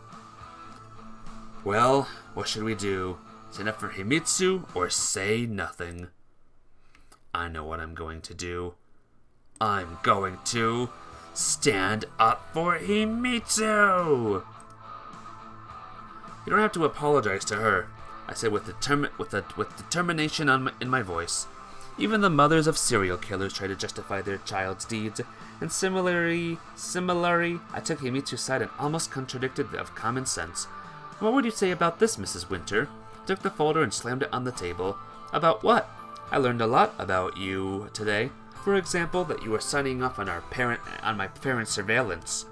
And she replied without pause, "Somehow I expected nothing else. I was just doing my job, and you think your parents were without sin? Anyway, it doesn't matter. She had no reason to be here." Mitu kept standing there and with her head down, like she was looking for something in the cracks in the floor. "Sorry." She was about to leave, but I abruptly stood up and grabbed her by the hand. "Maybe you should be the one to leave, Mrs. Winters. You're in my apartment." "Oh, right." I caught myself and let go of Himitsu. "There's nothing else I can do, Nico-kun. It's your decision." She walked past Catherine's mother and silently closed the door. I really want to yell at you for letting her into my apartment." Mrs. Winters pulled out a cigarette and lit it, but I realized there's no point. You were protecting the girl so ferociously. Is there anything between you two? "We're just friends," I replied, embarrassed. "We've known each other since we were little, lived next to each other. Although you must know all that." "Of course." She waved me away and walked off to the kitchen. Sure, I couldn't ignore the information in the documents Himitsu had brought, but for some reason my attitude towards Cyril Winters didn't change much. Maybe because those were the matters of the past, and Catherine was still alive. I sat back down on the sofa and stared at the crumpled folder. I didn't know how integrated the CIA, Japanese intelligence, and operation were. Thinking about it was pretty strange that Ito ended up with the documents belonging to an American intelligence agency. I doubted he'd get a note of gratitude from it. Why risk so much for me? Mrs. Winters returned to the living room with a cup of coffee in her hands. Everyone drinks coffee, liters, even gallons of it, 5-10 cups a day. I could never understand what people see in it. Just another drug, if you ask me. She spent some time looking at me like an idiot, and then took a sip and sighed. "Whatever it is you're thinking, Catherine had nothing to do with anything. She's not she's not connected to my work and has no idea what I had to do." I kept silent. Apparently Mrs. Winters was misinterpreting my reaction and, for some reason, rushed to make excuses. "I don't personally care what you think. Since you're so important to Catherine, you can blame me if you want. Go ahead. You're not the first and won't be the last." "You actually the one to blame, Mrs. Winters?" I asked carefully. "Nikolai, your parents were spies, double agents if you will. You can protect national security and keep your hands clean. So you're the one who killed them? Will it make you feel better if you accuse me of all the mortal sins? It would make me feel better if I knew the truth. Everyone has their own truth. Everyone believes what they are doing is right. It's all about your point of view. Mrs. Winters, this is all sophistry." I was trying to figure out what I was feeling having read Himitsu's documents, but I found no resonance in my heart. It seemed that I had long known the terrible truth. I'm a diplomat. Sophistry is my job. She suddenly smiled. "You're not coming at all? Afraid at all? What would I be afraid of? The two of us are here alone. Japanese intelligence is already looking for me.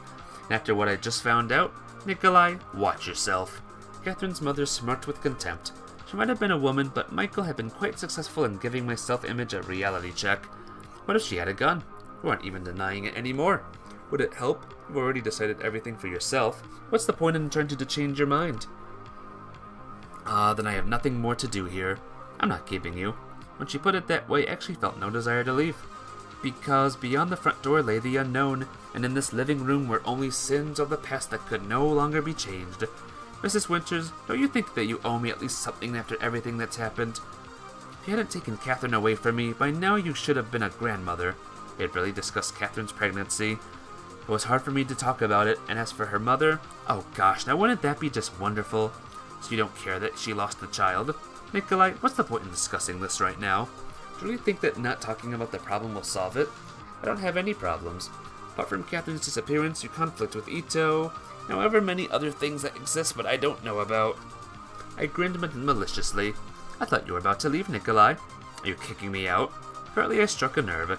You kicked yourself out when you let Ito's girl in. Okay, and what next? I don't know what you're going to do next, but it's none of my concern anymore. Not that it ever was. I can't go back home, can I? I think Ito needs you alive, but not necessarily sound. Thanks for the encouragement. Honestly, it seems like I had gone too far, and it would have been safer to stay here. Planning to show me the door for telling the truth. How fortunate that I don't need to explain my decisions to you. Didn't look like there was much I could do. Angering Cheryl Winters wasn't the best idea. Well then, goodbye. I said and walked out of the apartment. So now every bridge has been burned and I had no way back. However, I wasn't at all blaming myself for what I'd done. Catherine's mother wasn't particularly eager to tell me the truth anyway, and would keep looking for Katya even without me. I wouldn't be able to help anyway, but just sitting in the dark and hoping for others to do something was unbearable, because I had nowhere else to go. I called Michael from a telephone box. This time he picked up. Hello? The line could be tapped, so I was trying to be careful. It's me. Everything went to hell. I can't go home. Okay, tonight at 10, come to the place where you used to meet with Catherine. Extremely fortunate of him to remember that, and very good that I told him about it that time. Understood. I hung up and ran away from the telephone box as quickly as possible, as if the 5 seconds of our conversation were enough for the Japanese to locate me. There was still too much time left until 10, and it seemed to drag on terribly slowly. It felt as if I'd walked half of Tokyo, and the minute hand was yet to go a full circle. It was surprising how quickly my friends became foes and then friends again. Himitsu, Michael, and even Cheryl Winters. I was stumbling from one person to another, looking for help, support, or at least understanding. Did I really not care about who exactly what they were, as long as they were telling me what I wanted to hear? Are those principles more important than life? Stretch. I could be mad at Michael or Mrs. Winters as much as I wanted, but they could help me, if they could help me. But I still let Himitsu in and heard her out, and this got me into a conflict with Catherine's mother. So was my connection with Himitsu stronger than my concern for Katya? I knew perfectly well how it could end. The first day of October in Tokyo turned out to be surprisingly autumn-like, not very cold but cloudy and damp. The air was filled with that particular aroma of wet leaves that could only be felt for a couple of weeks of the year. Soon the rains would wash away the remaining smells of summer, the night frost would take away the remaining warmth of the earth, and the autumn of Pushkin would give place to the one of... I spent a good hour hiding behind a tree, having chosen a spot with a good view on the footpath. These precautions were probably excessive, but I'd better be safe than sorry. At 10 and change, I saw a lonely silhouette in the dim light of the lantern. It was Michael. He was walking slowly as if on his evening walk. You got a tail? When he came closer, I stepped out from behind the tree. Michael jumped. Don't think so. You don't think so, or you don't have it. I don't work for the CIA, so I can't be exactly sure. Well, some do. I briefly told him about Catherine's mother, her real job, and the things that had happened today and yesterday. He didn't know? No. Michael didn't respond immediately, but didn't look particularly surprised either. And how's it going with Ellie? Seems like they're finally taking us seriously. That us was so grating that I unconsciously winced, that I'd bitten into a lemon. There was something in it that like a disgusting little desire to be part of something bigger than you are. Like how a petty thief feels invincible once he's in a gang. Really? I got a reply from Kobayashi Jun. He asked for some time to think it through. Well, isn't that nice and dandy? But that's not the most important part. She suddenly smiled and started talking quickly, stumbling over his words as if telling me about winning the lottery. I found out where they keep Catherine, and we're going to save her. He hoisted a big black handbag, and I hadn't noticed before over his shoulder. Hold on a second. I waved my hands. How could you manage to learn where she is just so easily? Nobody said it was easy, but my father also had some leverage. Events I didn't understand kept happening around me. Moreover, I was finding it hard to believe that they were actually really happening at all. I thought he was going to blackmail Kobayashi, do whatever it was that he wanted to do. Why would he need Catherine? Let's just say our interests aligned. This shit won't end well, is what my mind was telling me. But my mental brakes had long since been cut, and I was rushing down a slope, hoping there wasn't a cliff behind the next bend in the road. How very convenient. Alright, I'm all ears. Catherine was kept in an abandoned warehouse on the edge of town. According to Michael's info, she wasn't heavily guarded because no one expected guests.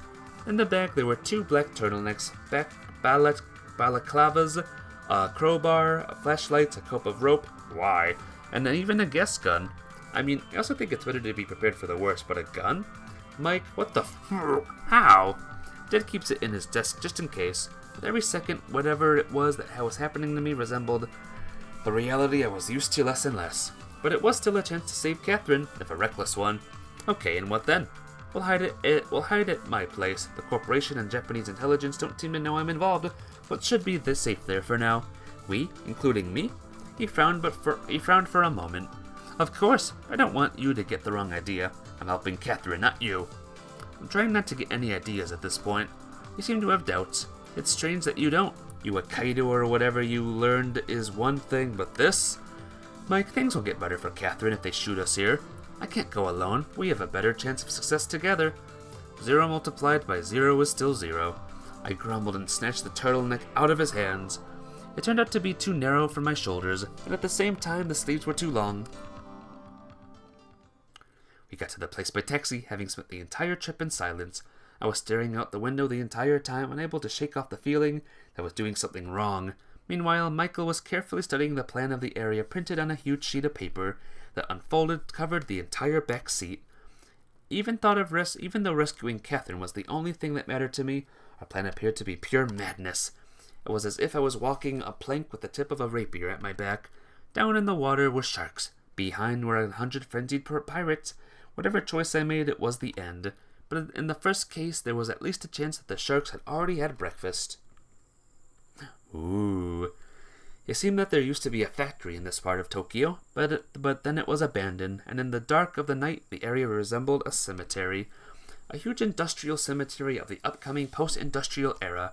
Except for us, there didn't seem to be a soul for kilometers around. Spooky, I know, right? It's haunted, maybe. It's gonna be ghost. It is October. Of course it's scary. The moon hid behind the clouds, and silence descended upon us. A silence that couldn't be broken by any sound. The silence of a 1,000-year-old tomb beneath a Gothel cathedral. The silence of the dead, a centuries-long quiet able to absorb any sound. We walked for about a kilometer until Michael stopped and pointed at a large building overgrown with ivy. It was as silent, as dark inside as it was outside. Are you sure? I whispered to him. According to the map, yes. He tried to unfold the map again, but I stopped him. Okay, how are we going to get in? I guess not through the main gate. Besides, it turned out to be locked shut. Michael started thinking, while I came closer and squinted, trying to see anything in the pitch-black night. Look! In the wall of the building, I noticed a small door. Let's give it a try. The door could be slid aside on wheels that had long rusted through and made a loud screech at the slightest push. Quiet! Michael hissed at me. Unless you brought some grease with you, I see no other options. Wait a minute, help me. He tried to lift the door on one side. I understood this idea and grabbed the other one. Together we soon managed to move the door to the side and make it a narrow opening, which was, however, big enough to make our way in. We were standing and painting and looking at each other, listening to the silence of the abandoned warehouse. Even if there's someone here, it doesn't seem like they notice us. Michael nodded. Or they just pretended to lure us into a trap. After a few more moments of hesitation, I squeezed myself through the opening. Ooh. Mafia, how badly would you want to be here right now? How badly would you just want to hang out here in this creepy abandoned warehouse? The inside was even darker than the street, and it took some time for my eyes to adjust. Using flashlights didn't seem like a sensible idea. But how else would we search for Catherine in this huge space? We couldn't even see what was under our feet. Took a few steps forward and stopped, stumbling on a crate. Michael was walking behind me, and once I stopped moving, bumped into me. Could be cool, but you'll pass? Alright, fine. You know, shockingly, I think I would pass too. Believe it or not. What is it? It's pitch black in here, I can't see a thing. So turn on your flashlight. Turn on your flashlight, I mocked him. So they'd see us? Nick? I heard a familiar voice, or rather a whisper. Nick, is that you? There she is. Forgetting all caution, I threw myself in the direction of the voice and found Katya tied to a massive steel beam. I'm here. Wait. I tried to untie the rope with my hands, but failed. Take this knife. I turned around and looked at Michael in befuddlement, failing to understand what he wanted of me, but still took the Swiss knife he handed me. When the rope was cut, Catherine fell upon my neck and broke into sobs. Nick, I thought I was going to die. I thought they'd kill me. There. I was trying to calm her down, even though I was shaking all over myself. Where are they? I don't know. They come and go, bring food and water once a day. Indeed, next to her there were a few small empty water bottles and food wrappers. Let's discuss this later. Right now we need to get out of here before they come back. It would be stupid to argue. Can you stand? Helped Katya stand and helped her when her legs failed. No longer much caring for the noise and the light, we got outside and started walking away from the abandoned warehouse as quickly as we could. Yay! I had only been to Michael's apartment once or twice before, so the relative neatness of his room made a good impression on me, especially compared to Kyosuke's dwelling. The entire way I kept thinking that coming here wasn't the best idea, but after seeing Catherine's condition, I knew that healing and regrouping mattered most right now. "Where's your dad?" Katya lay down in bed and put a wet towel on her forehead. I sat down next to her while Michael sat on the chair in front of the computer. "He's not going to be home for a couple of days." "That's not an answer. He's handling some work-related issues." Michael glanced at Catherine, hinting that I shouldn't talk about it in her presence. I did not understand why, but I decided to let it go. "Do you feel better?" I asked. On the way here, Katya was constantly in a half faint, and the driver even refused to take us at first, so Michael had to pay him double. "It's your goddamn Japan. I wish I'd never see it again." I remembered her mother's words, that Catherine was the one that wanted to come back, and smiled. "Do you know who kidnapped you? You won't believe it, but they were Japanese." "But who exactly? Kobayashi Corporation or Japanese intelligence? They didn't introduce themselves." She scoffed. "I was just coming back home, and right after at the entrance to the house somebody put a bag over my head and stuffed me into a car." Catherine shuddered. "What do they want from me?" "Not from you, from your mother. I spent the last few days enjoying her company and learned a lot of things." "Not that much, to be honest, but enough." "Mom, is she all right?" "More than all right, I'd say. Even too all right for this situation." "Nick, you don't think that—" "Of course I don't." I carefully took her by the hand and managed to catch Michael's annoyed glance. There was a lot about him that was making me worry. Well, what exactly did he expect? But I'm not going to pretend that I understand her. Of course, the documents Himitsu had changed my opinion about Mrs. Winters, but this wasn't the time to talk about it. In any case, Mom will help us. I like to think so, except that I wouldn't say we parted ways on friendly terms today. Besides, Ito was waiting for me at home. I did not want to dump it all at you at once. Ito and Himitsu, why am I not surprised? Catherine suddenly smirked. Well, Himitsu didn't do anything wrong this time. We can even thank her for... I caught myself. I mean, Ito has been spying on me for a while anyway. "So what are we going to do?" Katya gripped my hand together. I was about to answer, but Michael didn't let me. "It would be safer for you two to stay here for the night. Tomorrow I will have to meet my man and hear Kobayashi's response." Catherine looked at me, puzzled. "Michael is working on a clever plan to influence Kobayashi Corporation, you see." I smiled dumbly. "I am very grateful to you, too." Catherine slightly pushed herself up and turned her head toward Michael, but immediately gasped and fell back onto the pillow. "You're welcome." He replied in a cold and even irritated tone, as if he was accepting the thank you for fulfilling a difficult obligation. To be honest, I can't say I expected it. We don't even know each other at all. Now it was my turn to clench her hand. "We only managed to save you thanks to Michael." My unnatural enthusiastic tone sounded fake. It's lucky you figured out where they were keeping me. I couldn't hear any skepticism from Catherine's voice, but I doubted that meant she completely trusted Michael. "You need to rest. Let's talk tomorrow." She removed the towel for a second, looked at me, but didn't argue. "Okay, but please don't go anywhere." I cast a quick glance at Michael and smiled apologetically. He sighed and walked out of the room, saying, "You two should sleep." "You don't trust him?" I asked Katya when we were left alone. "I don't know. Call it intuition, but he seems that he's pursuing his own goals." "I think so too. At least romantic goals." "Are you jealous?" "You bet." I leaned over and kissed her, but Catherine immediately let out a groan. "Oh, don't. My head is splitting." "Sorry." What do we do next?" Michael had photos of Kobayashi Jun's granddaughter.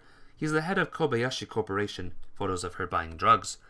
He was trying to use them to make these people let you go. But why is he helping us? Good question. Although I would phrase it that differently, wasn't he taking all the credit? Why was I here? However, right now Catherine needed to rest. "I'll sleep, I don't know, on the floor.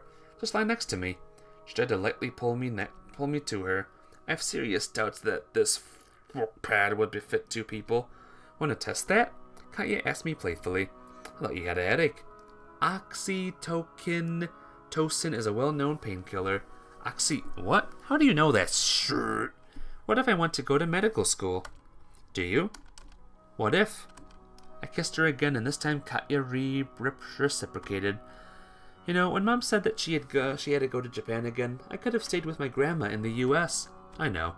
I blurted out without thinking. How? Catherine suddenly pushed me away. Well, your mom told me. Interesting. Doesn't sound like her.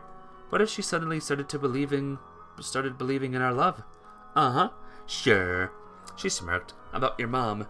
Since we become so open with each other, it's decided to postpone this difficult conversation. Although I don't understand why she was seemingly so passive about after you were kidnapped. That isn't a crime in itself. But I have also found out that she may possibly have something to do with my parents' death. How did you find that out? Let's say I saw some evidence. What evidence? Sufficient evidence, Katya. I thought the CIA has an official form that you need to fill in and sign to kill a person. I agree that my mom is no saint, but suddenly she went silent and turned to the wall. I don't even know who to believe anymore. When they caught me, I thought I'd die. In that warehouse, how much time had passed? Around a week, I think. It felt like a lifetime to me. What you don't know what will happen to you the next minute. Catherine started to cry. I lay next to her and hugged her. You said a week. Do you think that's enough to lose your mind? I didn't know what to say. It's probably enough to look back and see the mistakes you've made. This isn't your fault. No, it is. At least my indecisiveness and cowardice are. I'm just pretending to be all responsible and mature. But the most important moment, I got cold feet and let my mom decide everything for me. Katya, if this is about the pregnancy again, I'm not blaming you for anything. But I am blaming myself. I felt ashamed, understand? I returned to Japan and saw no hatred in your eyes. You just didn't know anything because you never read that letter. But I sunk so deep into self-loathing that I couldn't react sensibly. See, I returned to walk upon the gallows and accept me in my just position, but the executioner happened to be on a holiday. I wasn't prepared to keep living with a sense of guilt. I was desperately waiting for the day when you just would spit in my face and say that you don't want to know me anymore. I would never. And then when I found myself so close to death, tied up alone, and suddenly wanted to live so badly. Has everything I've done really earned me a second chance? Of course. I hugged her so tightly that Catherine let out a moan. Don't. I'm so dirty. I haven't even taken a shower in forever. I don't care. Nick, if we could start everything over again and just forget the last 2 years, like we met each other yesterday, you'd make lame jokes and I would pretend I'm not interested at all. But can we? Do I deserve forgiveness? But we don't need to forget. We can just leave the past behind and move forward. And in 10 years we'll look back and laugh at how silly we were. 10 years, Nick. Are you sure? I've never been so sure about anything in my life. My hands were long living their own life. Unfastened a few buttons from her blouse. Won't Michael mind? Screw him. Catherine fell asleep and almost stopped breathing. I put my ear against her chest and only then heard the gentle beat of her heart. Okay, I need a drinky drink, okay? Do you mind if I get a drinky drink?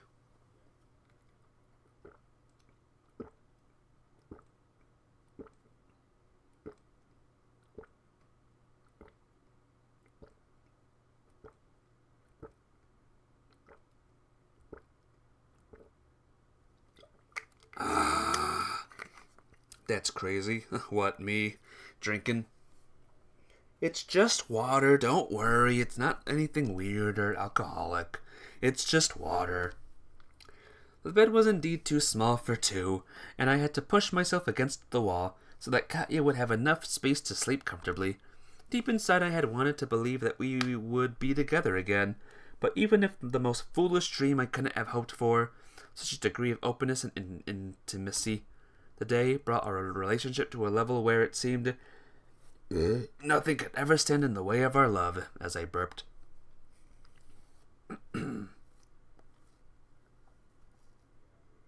Loading.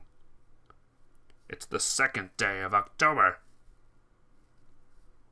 Yeah. During the night, I had torn up a small piece of paper from a sheet and put it on the door handle. In the morning, it was on the floor. Of course, even the slightest breeze would have been enough to move it, but the idea that Michael might have watched us sleep made me shudder.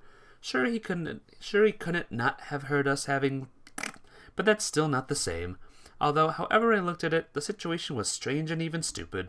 Catherine was sleeping peacefully, and I carefully slipped out from between her arms and left the room. Michael was nowhere to be found. It was a note placed where it would be easy to find. He wrote that he had some things to take care of and that he'd only come back in the evening. He asked us not to worry and stay put. Mrs. Winters was one thing after all. She was from the CIA. But Michael... Suddenly, I felt trapped like I was suffocating.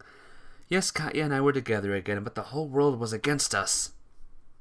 I was watching Catherine sleep and I couldn't bring myself to look away. When she finally opened her eyes, it was already noon. Whoa. What time is it? 12 o'clock. And what year is it? I smiled and caressed her hair. Are you hungry? Michael isn't here, but his kitchen is way better stocked than mine. And where is he? She asked, now fully awake. He wrote that he needed to take care of something. I gave her the note. Catherine quickly ran her eyes over the text and threw it away. I don't like this. It's not like she had to sit around and guard us, right? I don't know who I was trying to reassure more, Catherine or myself. Nick, you scaring me. Catherine got up and put her clothes on. I wanted to say something, object, but couldn't find the right words. Michael himself didn't scare me, but he couldn't have been acting alone. There was clearly someone behind him, and that fact was making me understandably concerned. Do you think that we should stay here? Where else can we go? I have. I took a few crumbled banknotes out of my pocket and showed them to Catherine. That's all I have, unless you brought your wallet with you. She looked at me as admonishingly. Sorry. I've already told you my mom will always help. Wait. She raised her finger formidably, and all the objections I had failed to leave my mouth. I realize you have your reasons not to trust her, but what choice do we have now? A wonderful one, between Skyla and Charybdis. Nick, I don't like that you're demonizing my mom like this. Demonizing? I smirked. After what Himitsu showed me, I immediately scalded myself for my inability to keep my mouth shut. Although that was to be expected. What Himitsu showed you? Catherine instantly livened up.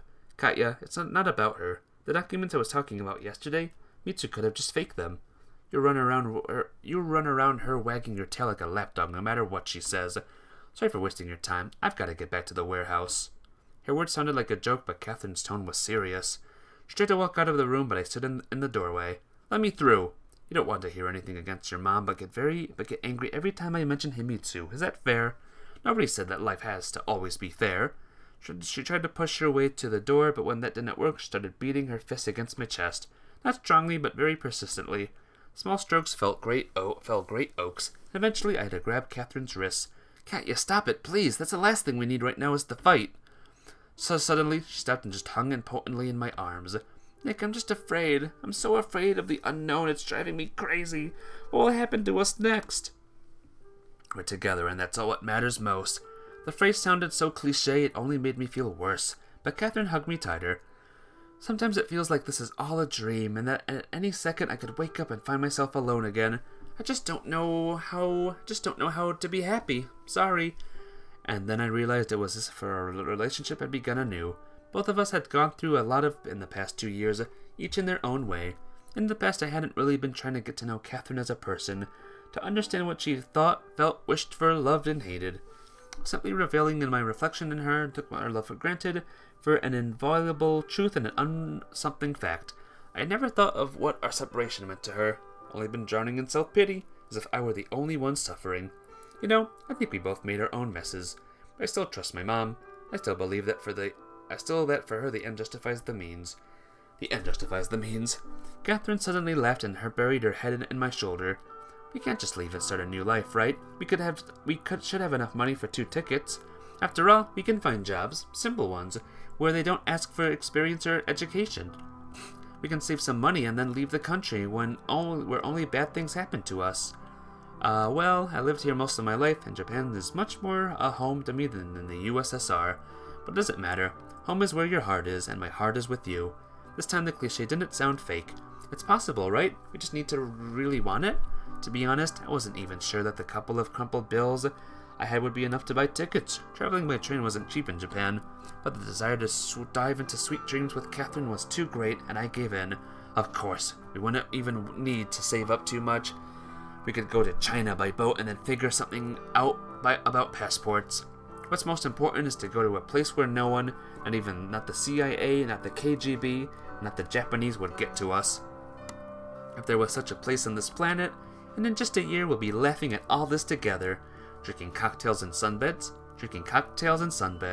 So suddenly, the phone in the living room rang. I froze. My heart missed a beat, the unusual electronic sound echoing in the apartment, checking every corner like a checklist looking for the Kulaks family. Okay. hides in the cellar. It's obvious not for us. Finally forced out, the phone went silent but immediately rang again. A sound resembling the synth out of a popular clip from a music show. Nick? Catherine's voice was dripping with anxiety. What if something happened and it's Michael? I was about to answer, but the phone stopped ringing again, only to turn on its piercing siren once more after a couple of seconds. Fine, I guess.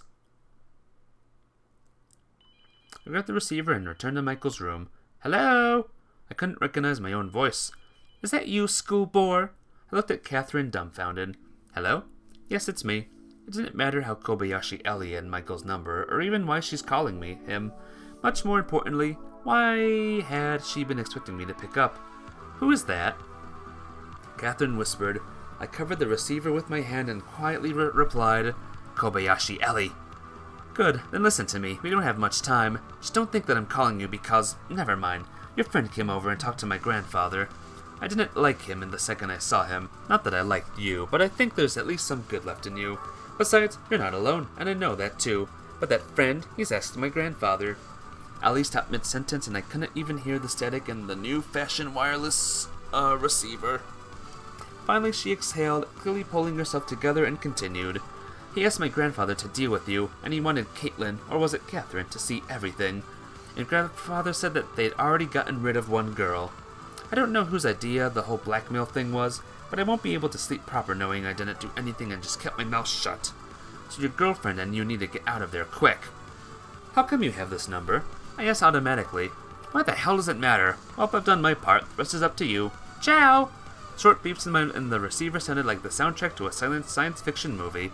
This whole time Catherine had been carefully listening, having pushed me slightly away from the receiver. We have to run! She proclaimed immediately and resolutely. Wait a second, why would Kobayashi Ellie care about our safety? I briefly told Katya the story about the blackmail. So you trust Michael more? Don't you think his behavior is weird? Besides, we're not prisoners here. She was right about that. Michael could ask us to stay in his place, but he couldn't give us orders. Besides, such persistence was indeed suspicious. If it turns out that I am wrong, I'll be the first one to apologize to him. She could see I was hesitating. Nick, please, let's think about it somewhere else. Okay, fine. Luckily, the front door could be opened from the inside. Was it an accident or an oversight on Michael's end? When we left, Catherine grabbed my hand and dragged me down the street. Let me check something real quick. Okay. Dragged me down the street. Where are you going? For starters, as far as possible from this place. Why are you so afraid of Michael? You can call it feminine intuition. She smiled. About half an hour of fast walking and exhausted Catherine. We sat down on a bench in a garden square in the city center. I looked around. You know, I don't want to scare you, but this is Kobayashi Corporation's office. Lucky us. Why is that? If you want to hide something, hide in plain sight. Provided that they haven't been following us. These days I seem to see secret agents behind every corner. Nick, we have no choice. Catherine stared at it in front of her unblinkingly. Need to go to my mom. You go to her if you want, I nearly said. I'm not sure if it's the best idea for me. Think about it. Even if she really wanted to do something to you, she already had every chance to. I don't know, and life keeps reminding me that many things just happen, whether I understand them or not. So all these what fors and whys. Why did my parents die? Maybe your mother has the answer. Catherine slowly turned her head to me. Looked like Katya was having a serious internal struggle between her love for me and trust in her mother. How can you even... I mean, she's done so many bad things to us, you know? Or what would you do in my place? She is my mother. I don't know, but you're afraid of Michael and you call it intuition. I feel the same about Cheryl Winters. It's not even about the documents Himitsu had, but how your mother reacted to them. You know, like a criminal cornered by a skilled prosecutor. He sees it's useless to keep denying everything but pride, or something else won't let him admit his guilt. Catherine replied after a pause. Yeah, that sounds like Mom. I gathered myself. Decision has long been ripening somewhere deep inside, but I'd been diligently driving every thought about it away. But you really should go to her. I felt like I was struck from lightning from inside. I don't know what plan she has for me, but she won't hurt you. I'm sure about it. In truth, I wasn't 100% sure, but it seemed a better option than any other. What about you, Nick? Katya looked scared. Well, No, that won't work. She tightly gripped my hand in hers. Remember what we talked about? Let's leave together. Go somewhere far away from Tokyo where they won't find us. gently released her hand and reached into my pocket. This won't be enough for even one ticket. Could you borrow some from your friends? Maybe. Naturally, I'd already thought about this. Kioski would definitely help, but what next? I couldn't even imagine how we'd get out of the country, buy fake passports in China, and fly to the other end of the world. It all looked very vague, and maybe even in theory. Call them then. Catherine stood up and stomped her feet. As you say, milady. But Kioski wasn't at home. We waited until evening, but his mother only gave vague explanations about him attending some course. Did they get him too? You had other friends, didn't you? Catherine claimed, determined. Not friends, more like acquaintances. It doesn't matter. Call them then. For one, I haven't talked to them in a long time. So what? For two, I don't remember their phone numbers, and we can't go back to my place. Catherine first got angry, but then lowered her head and shivered. Nick, I feel cold. I quickly counted my money and figured it would be just enough for one night in the cheapest hotel. New place. The hotel room wasn't exactly luxurious, but it was way better than I had expected. Not only was there a big double bed, but also a TV set. Maybe we just got lucky. The money was exactly enough to pay for it. Catherine found a couple $100 in her pocket. We could buy a few onigiri from a vending machine. It got quite cold in the evening, and I began to regret I had taken a warmer jacket when I left home. I didn't really give a damn about the cold, but Catherine was chilled through, and the blazer I'd draped over her shoulders wasn't helping much. As soon as we entered the room, Katya plopped onto the bed. Oh, they have a phone here. That's convenient. Do you think that's a good idea? It was only when we got to a warm place that I realized I was dead tired. It felt like I was carrying a pour in weight. Why? Kioski's phone might be tapped. I would tap it if I were your mother, is what I wanted to say. Someone who would want to find us. True. Pity that your only friends are a maniac who can't take no for an answer, and a fat loser. And this fat loser is our only hope right now. You think he'd like that title? Fine. Catherine agreed begrudgingly, stood up and looked out the window. What are we going to do then? I'll call from the telephone box on the next block. Are you going to leave me alone? Just for 15 minutes, no longer, I promise. Nick, don't leave. She was visibly anxious. Let's do it tomorrow. What can change overnight? Tomorrow is Friday, and Kioski is usually at school on Fridays. I don't think I need to explain why we'd better not show up there right now. Then I'll go with you. It'd be faster if I go alone. Why? I don't know. To be honest, more heroes usually say that. Or movie heroes. I tried to make a joke, but even smiling was difficult. You and your stupid movies. We went together, but couldn't reach Kioski. Nobody was taking the call. I was genuinely worried about my friend's fate, but there was a good 100 simpler explanations. For example, they'd all gone out to a movie. We couldn't wait for them until late in the night, so we returned to the hotel. Maybe the room was so cheap because it was a love hotel, not a normal one. That's a lot of words. Do you know what this place is? I wanted to distract myself from my dark thoughts about tomorrow. Catherine just shrugged her shoulders. It's a so-called love hotel. It's where married Japanese men bring their mistresses. I won't tell Himitsu. She quickly... and here I was, surprised that they didn't ask for our IDs at the reception. Thanks for not introducing us as Mr. and Mrs. Smith, though. Why, that's an idea. Probably need to register as hotels more than once. Oh, screw you. Catherine threw a pillow at me, but I dodged it and I hit a thin wall that just about ready to crack from such insolence. Please note that we can't afford to break any dishes. I lightly threw the pillow back. Do you want to eat? The onigiri was lying on the table. No, I'm too tired. It wasn't that late, but I also could feel my eyes starting to close. Let's sleep on it. Nick, when were you telling me to go back to my mom? You weren't serious, right? I hadn't expected the question. I thought we were done with the topic. Why are you asking?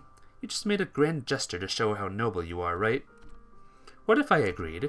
I said it because I felt that way. I replied slowly. Do you feel the same way now? Do you want to go back? Don't answer me with a question. Katya, why are you asking this? Why now? And what answer are you expecting? Do you want to hear that I was happy when you decided to stay with me? Yes, I was, over the damn moon. Do I have to go through this several times a day? Lose you, then find you, then let you go, not let you go, then lose you again? You're asking what I want. I would like to get under this damn blanket, hug you, and hope that we won't be eaten by bedbugs tonight. I didn't want this life. I never asked for it, but for a moment I believe I wasn't alone. Am I, Katya? Of course. Sorry. Her voice sounded sincere, but she stubbornly avoided looking at me. I didn't want to be so harsh on Catherine, but if we were going to make it through this together, we had to stop with the endless sarcasm and start being honest with each other. I'll go take a shower. Hope these love hotels of yours have one. They don't. When Catherine returned, I was long snoring in front of the TV. She woke me up and turned it off. Do you know you snore like a whole battalion of soldiers? No, how would I? Didn't Himitsu tell you? She never had a chance. I replied with irritation. Catherine seemed to freshen up, and the playful light returned to her eyes. Did you see the receptionist? That fat woman? I didn't know people like that existed in Japan. She illustrated the size of the lady's thighs with her hands and laughed. So suddenly, I had the thought that we could rob the hotel, and it wouldn't take much effort. I doubt she runs fast. I'm not even sure it's safe for her to walk. I mean, we're no worse than Bonnie and Clyde. Want to rob this flop house? Catherine asked, still laughing. There's no other choice. No other choice. Catherine repeated it and frowned. Once you cross that line, Nick. What line, Katya? A guy was killed in front of my eyes a couple days ago. Killed because of me. But you didn't pull the trigger. What the hell does it matter? Your mother didn't personally cut the brakes in our car. Oh, so want to continue that conversation? Go on. I'm listening. She sat on the edge of the bed and gave me a look that made me want to turn myself in immediately. Katya, I didn't mean that. Why does it matter what I mean? This topic isn't going to just disappear if we don't talk about it. And it seems strange to me that you're protecting this woman so zealously. I'm not about to take her to the court. Well, thanks for that. I don't want to fight her, take revenge, or try to make her repent, but I also can't just forgive her. You done? Catherine asked calmly. I think so. I was taken aback by her reaction. Let's get to sleep so we can not go to my murder mother tomorrow morning. Katya, stop it, please. Would it be better if I kept it inside? I don't know. It's not like I'm a psychologist. She said flatly, got into bed, turned out the lights, and turned away from me. Good night. Good night. Good night, everyone. See ya. The third.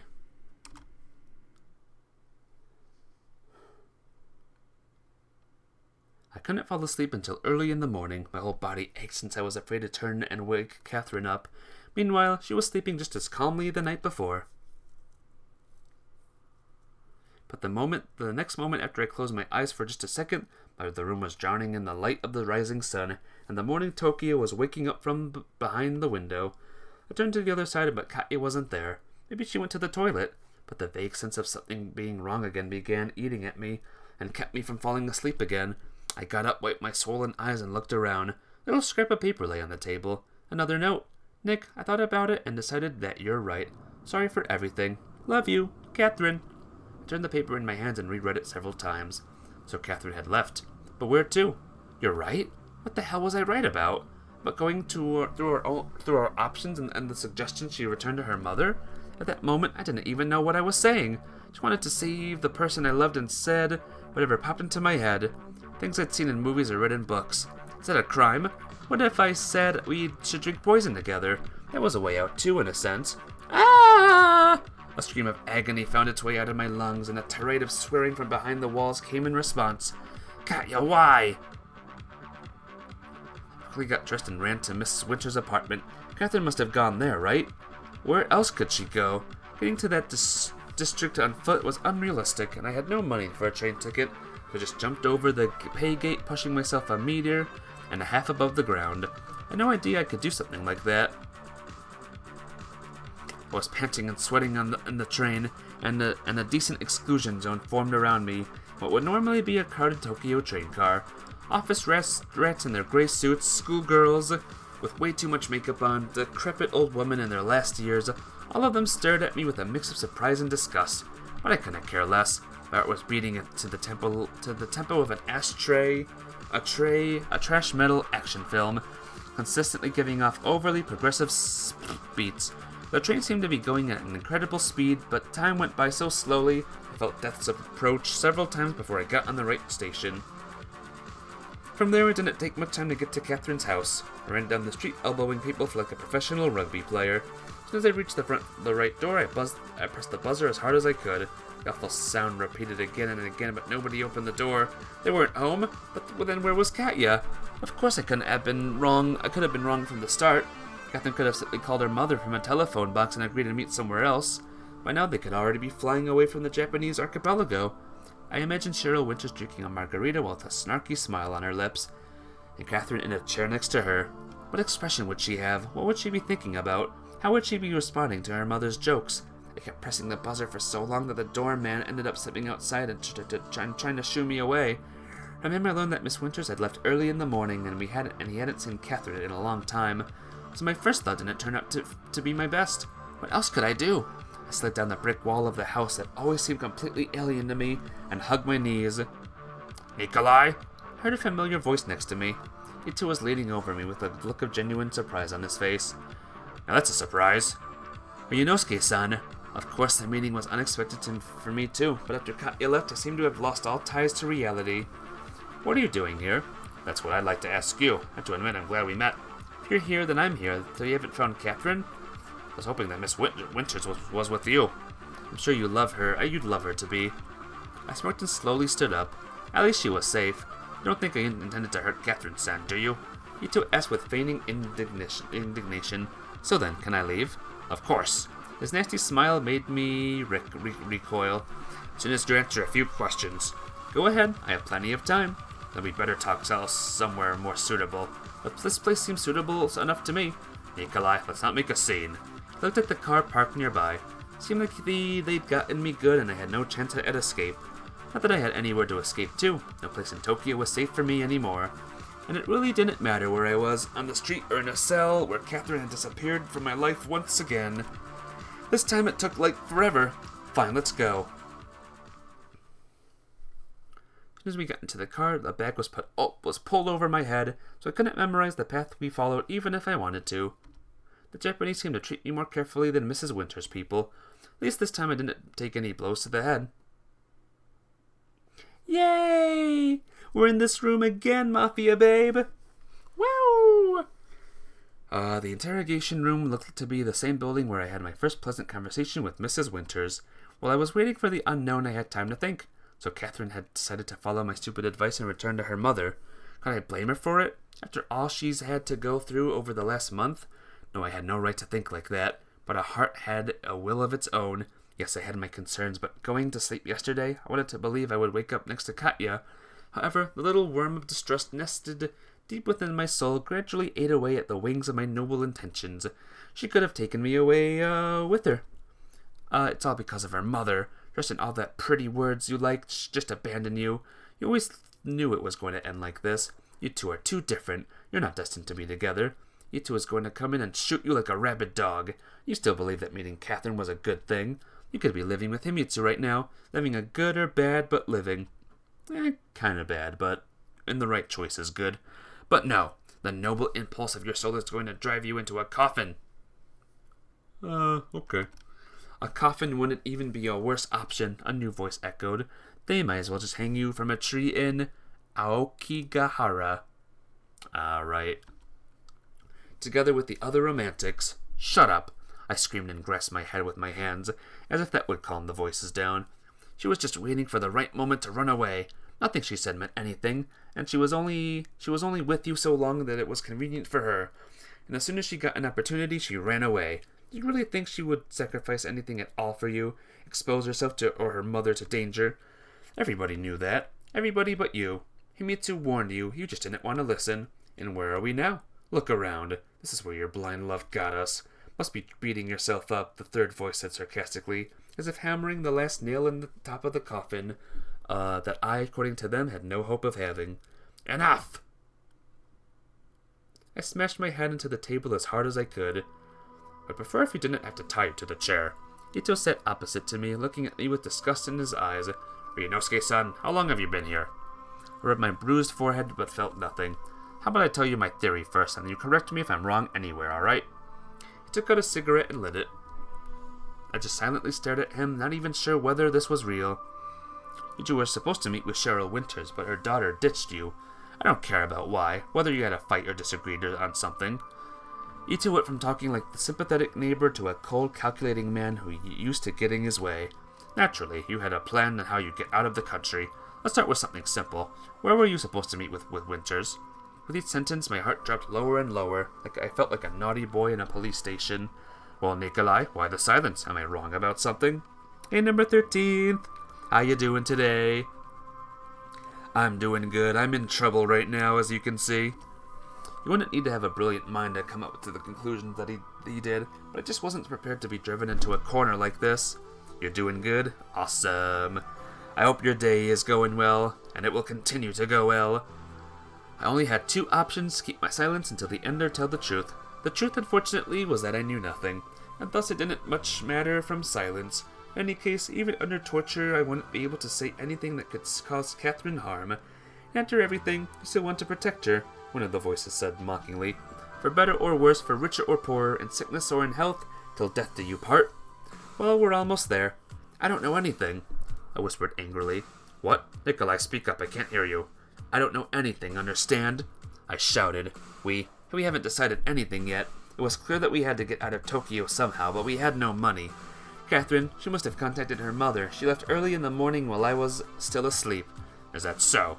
Ito raised an eyebrow. You are unlucky in love, Nikolai. Tell that to your daughter, bastard. Do you think you're in a position to be speaking to me like that? I don't think I can get much worse. Ito reacted differently to what I expected. He frowned and leaned back. Despite everything, I don't want anything to happen to you. After all these years, do you really believe you remain just a mission to me? If so, why would I save you? I don't know. Better yet, why don't you tell me what all this is for? Maybe because you still need me to find Catherine's mother through her. Well, we won't get anywhere like this. He took out another cigarette, but broke the match while lighting it, cursed, and threw the pack on the table. Like a skilled figure skater, it slid on the smooth surface and stepped in the dent left by my head. I'll give you some time to think. We'll continue from where we left off. I assume I won't be given any food or water. You assume correctly. How long will I have to think? I have all the time in the world. Ito stood up and walked out, leaving his cigarettes behind. As soon as I was left alone, exhaustion overwhelmed me. My head moved to the dent in the table of its own accord, and the interrogation room quickly went away, like a landscape beyond the window in the train, bringing me further and further from reality.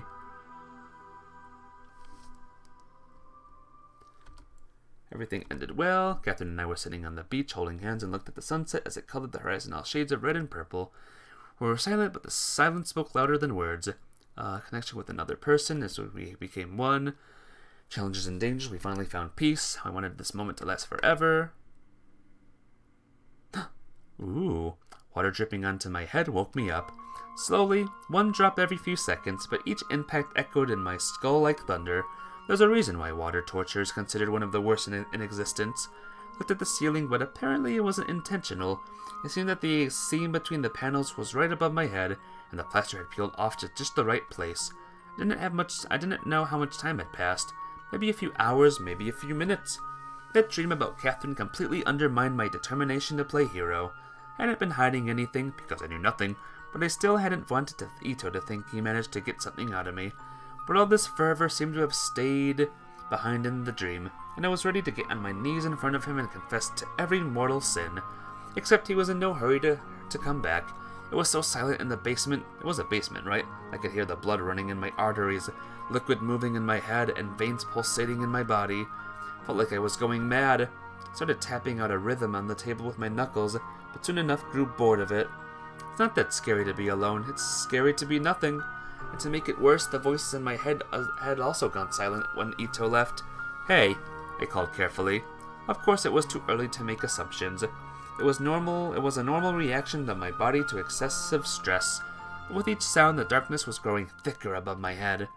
I didn't believe that I would ever see Catherine again, but at least this morning, I was still hoping to survive. A few hours ago, I was hoping that Ito would just keep me here long enough to make sure I knew nothing.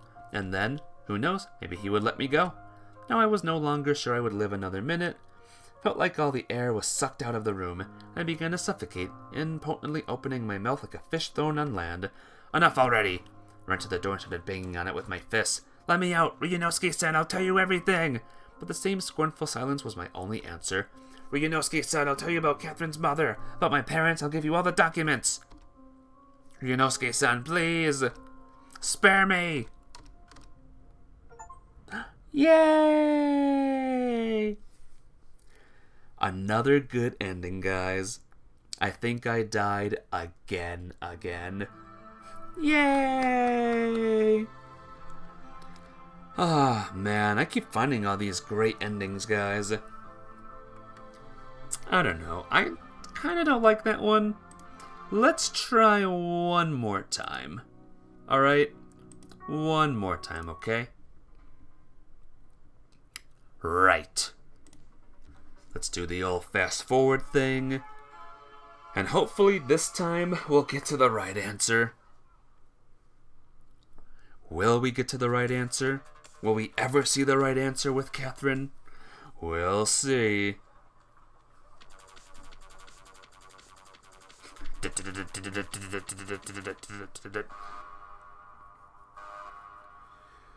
Oh man, yeah, hopefully we'll get to the right answer, huh? Maybe. Here's Ellie. We got the photos, and she hates us. Stinks. I don't want her to hate us, but she hates us. I think all three endings for Catherine, all three bad endings, I think we all died. Oh, here's this guy. He's shot. There's Ito. Hi, Ito. Hi, Himitsu. Thanks for saving me. And then Himitsu's gonna barge in a couple of minutes. Or in the next morning, rather.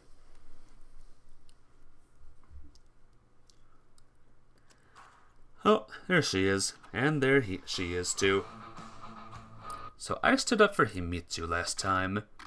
Maybe I'm just going to say nothing. I'm going to win by saying nothing. Sorry. She threw her hands up and smirked. You know, I'm surprised Ito didn't think to show up himself. What a father. Not that Mrs. Winters could compete for the Parent of the Year award either. Not any worse than you. These documents, there's a lot of interesting stuff you forgot to tell me. I grabbed the folder and waved it in the air. Like the fact that you were signing surveillance reports on my parents. I don't know what he wants to achieve with this junk. Mrs. Winters said in response as if she had been expecting those words from me. Really now, what did he want to achieve? It was as if or nearly all of my acquaintances put their money on me believing them. Well, so what? She asked me. I don't know, there's a lot of these documents that, and you must believe your parents were free of sin. Anyway, that doesn't matter right now. You need to go. She looked at Himitsu with contempt. Excuse me? Himitsu stammered and almost ran out of the apartment, leaving the front door wide open. Things didn't go as I'd planned. And what had you planned, Mrs. Winters? I finally came to my senses, and the burning feeling of shame for not speaking up for Himitsu suddenly cut right through me. Had you planned for Catherine to get kidnapped by the Japanese while you were trying to convince me everything's fine? She just scoffed in response and left for the kitchen.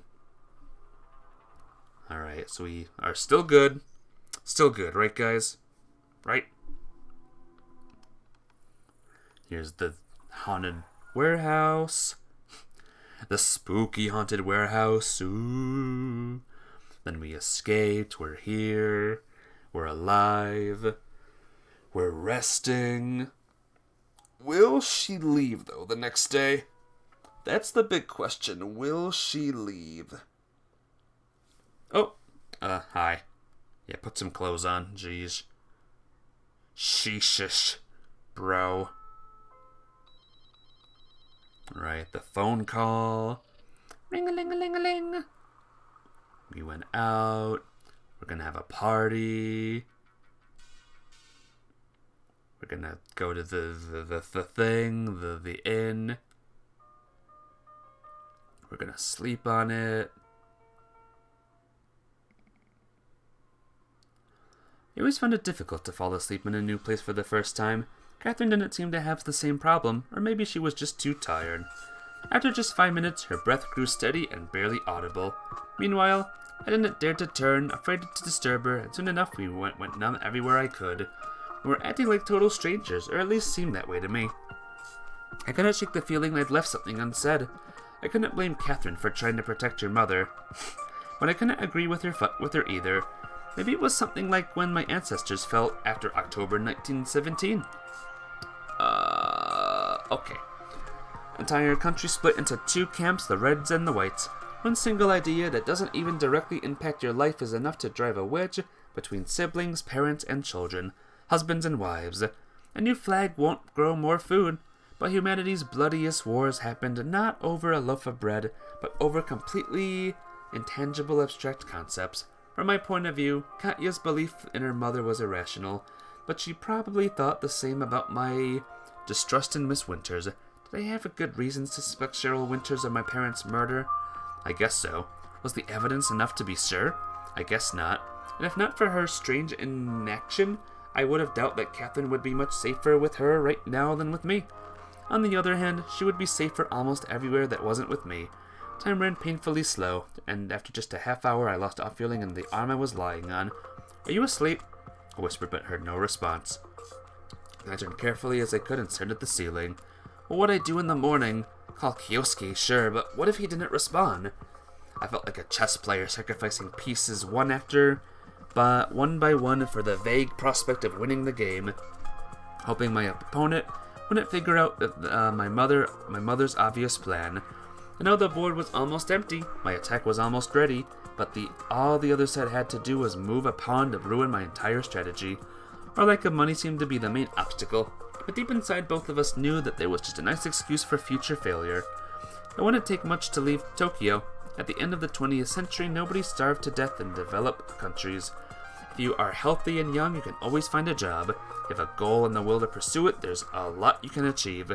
Maybe you won't be incredibly rich and famous, but you can live a decent life. More importantly, be satisfied with it. At the moment, I couldn't imagine anything like that, and doubted Catherine could either. Peace, happiness, and confidence in the future seemed to be the things that couldn't in principle happen to me. Us. Yes, we were together again, but what did that really change? We still argued with each other. I was still a spineless loser hunted by anyone and everyone. You hope that some event X will change your life? And then it comes and nothing changes. In the very best case, you just enjoy it for some time before everything gets back to normal. We all live by our hopes for the best, and to us they are more important than achieving the best itself, because the picture of the future in our heads is always more beautiful than the most beautiful reality we could ever possibly experience. And more importantly, hope is 100 times more pleasant than reasonable caution in your predictions. First million won't make you happy if you are aiming for 1 billion. With years, the mundane can make love lose color, and then young colleague seem much more attractive than your old boring wife. You win the Japanese Football League and start dreaming about the European Cup, realize that winning it is beyond your reach. Same way my reunion with Catherine hadn't been the catharsis I desired. Somewhere deep inside, I'd probably been hoping that when we would be together again, all the worries and problems in our life would miraculously disappear. Wouldn't need to worry about money, the future, or spend time to maintain proper relationships with other peoples. Our life would become a fairy tale. Our only duty would be to enjoy it. But reality turned out to be deaf to my requests. As always, it wasn't cruel or vindictive. It just didn't care about me. They say that statistics can predict the behavior of millions, but are absolutely useless when it comes to the life of one particular person. Just like that, I was dreaming of the future and ignoring the present, bashing my expectations on stories from books, manga, and movies for more than anything. When the horizon started to brighten, I finally fell asleep, absolutely exhausted. I woke up, Catherine's gone. Heavy and muddy like a bucket of dirty water, sleep didn't bring relief. Woke up because of birds singing outside and barely managed to open my swollen eyes. Catherine was sitting behind the table, reading a book. "Are you still here?" I asked in a sleepy voice and tried to stretch, and immediately felt as if lightning pierced my back. Ow! I felt much worse than I normally would after sleeping for a few hours. I felt more like I'd gone on a 24-hour drinking spree than fainted. You wake up unable to understand where you are and who you are, what year it is, which galaxy this damn planet is in. Where else would I be? Only then did I understand what I had said and managed to sit up somehow, lowering my feet to the floor. About your mother. My stomach rumbled treacherously, so loud that it was probably audible the next room over with how thin the walls were. Catherine smiled, but more out of politeness. Sorry. I understand. I'm hungry too. But still. Managed to get myself to the table and sat across from Catherine. I spent a lot of the night thinking and decided that I was wrong about your mother. Either way, I can't hold you responsible for her actions, and I can't keep pretending we can't survive on sunlight and on the Holy Spirit. Yes, we can leave Tokyo, we can run away from everybody, but not from ourselves. You had a nightmare? Worse, I had a dream about my future. Was I in it? She asked. She sounded like she wanted to keep the conversation going. I didn't dream about anything, to be honest, although I'm still not sure all of this isn't a dream. Just decided that you should go back to your mother after all. You decided? What about my opinion? You don't need to tell me. You don't need me to tell you that it's the best option right now. She looked away and said nothing. The sounds of the city waking beyond the window grew louder by the minute. Cars honked their horns louder and louder. It was harder and harder to tell voices apart in the overall noise, and birds went completely quiet. Maybe you just decided it's all too complicated? Catherine asked with sudden anger. Are you going to leave me alone, ditch me here? What the hell are you talking about? Because I don't know what to do, and neither do you. Neither of us are prepared for this, and it pisses me off. Why do other people get to tell me how to live and who to love? It drives me insane. You're sending me to my mom, but if it's all like you said, she wasn't particularly worried when I disappeared. Katya tried to take her hand to calm her down, but Catherine waved me away. If you aren't ready to take responsibility, what do you think I'm doing right now? That's exactly the reason I'm saying this. It would have been much easier to ask you to run to the end of the world and not give tomorrow a second thought. I have no one but you, understand? Maybe that's why it's easier for me to just ditch everything. No one but you. But that doesn't mean that you have to give up on your future. You can go back to the States like you wanted, get into college. If I really wanted to, I wouldn't have ended up here with you. I'm glad to hear that, but I'm not sure that... Nick, enough. She suddenly shouted and pounded at the table as hard as she could. Your heroic sacrifice won't make things better for anyone. Yes, I'll go to my mom, but we'll go together. You think that's the right thing to do? I know what you think about her. Even if you're right, I've known her a bit longer. I can guarantee that you'll be in no danger. If you say so. I agreed obediently, and inwardly excited that at least one of us can make a decision. But you can't just call her. You have a special signal that for this kind of situation, like a smoke signal. Oh, goddammit, like semaphores. Didn't you say you didn't know she worked for the CIA? Even diplomats can't find themselves in danger in a foreign country. Fair enough. Guess we'll have to skip breakfast. Catherine immediately reacted to my rumbling stomach. Wait, what happens next? I can't believe Mrs. Winters would just take both of us out of the country. And even if so, who's to say she won't throw me into the ocean on the way? Catching Catherine's angry look, I smiled dumbly and quickly continued. Even if I do make it to the U.S. in one piece, what will happen to me there? I know you don't like Japan, but I only know America from TV. So you don't want to do it? She frowned. No, it's okay. Let's set sail, or take flight. Catherine stood up and smelled her blouse. Jesus Christ. Oh my God. The speed of my life seemed to be increasing at an exponential rate. It seemed as though just a moment ago I had been thinking about which job I had to get to support myself for the first while. Now we were practically standing on the airplane ramp with one foot on the opposite shore of the Pacific. Well, not quite yet. Catherine had called her mother and agreed upon a meeting. I was standing next to her but couldn't understand anything of their conversation. On the waterfront, Katya said, hanging up. Do you know where that is? I do. Are you sure you're not planning on being a field agent? Did they have schools for future CIA operatives in America? Katya gave my side a pretty painful poke. Ouch! Ouchie! We were walking through Tokyo hand in hand. This could be the last time I'd see its streets. Truly, you only start to appreciate something that seems stable and normal when you're at risk of losing it. My whole life I'd been searching for downsides in Japan, Japanese people and their way of living, but when an opportunity turned up to bid farewell into this country forever, I nearly panicked. The image of future challenges, a low-paying job, and a tiny place 6 tatami round had already formed pretty clearly in my head, but I couldn't even imagine what was waiting for me in the USA. Something bothering you? Catherine asked me all of a sudden. Bothering me? Not really, just daydreaming. About what? I think I'll miss Tokyo. Sorry. She lowered her head and let go of my hand.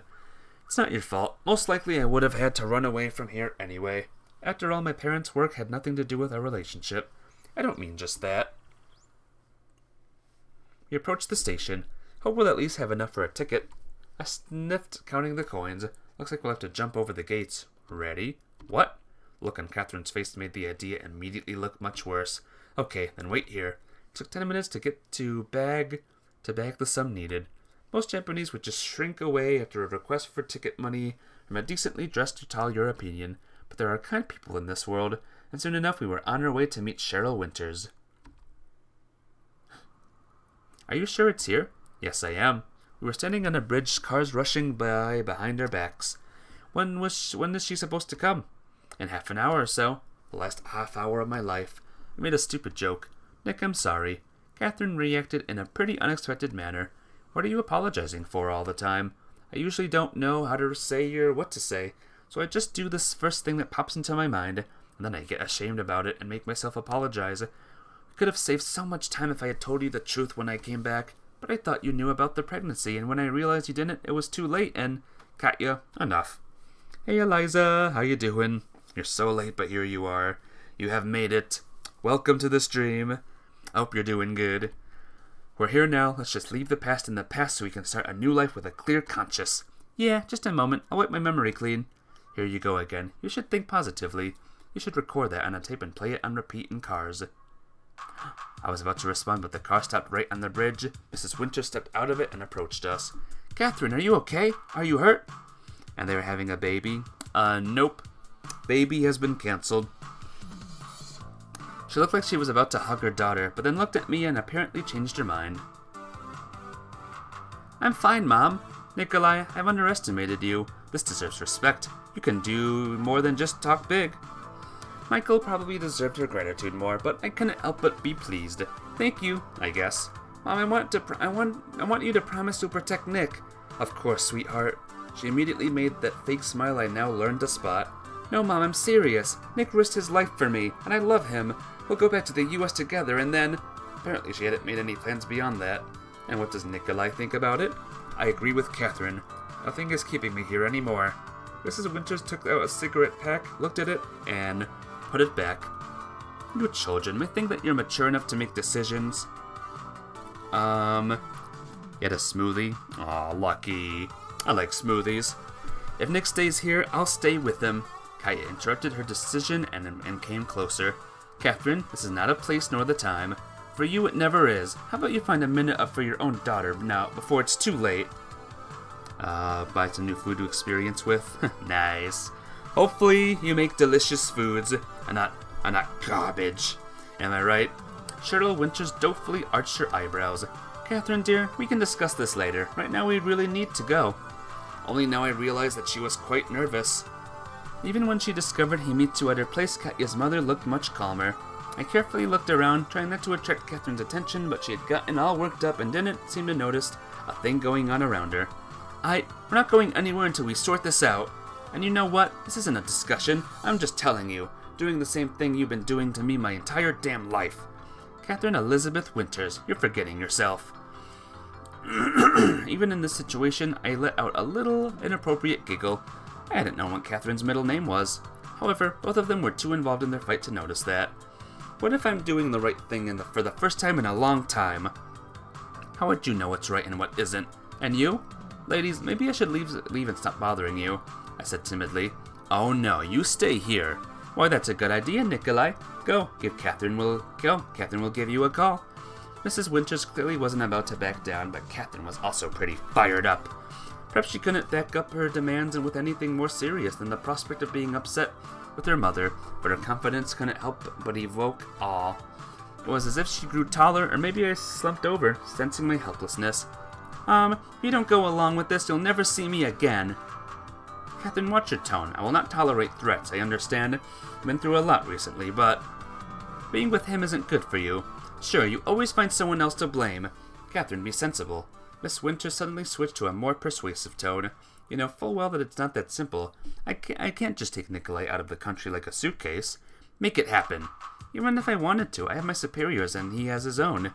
There are laws and international norms. You two don't understand all that, so you think everything is simple.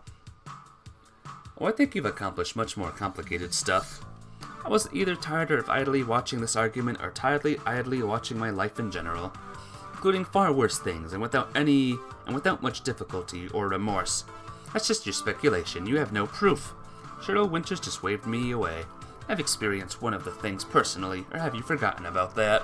And what's the problem now? Are principles more important than Catherine's happiness to you? What principles are we even talking about? How dare you talk to me like that? She exploded.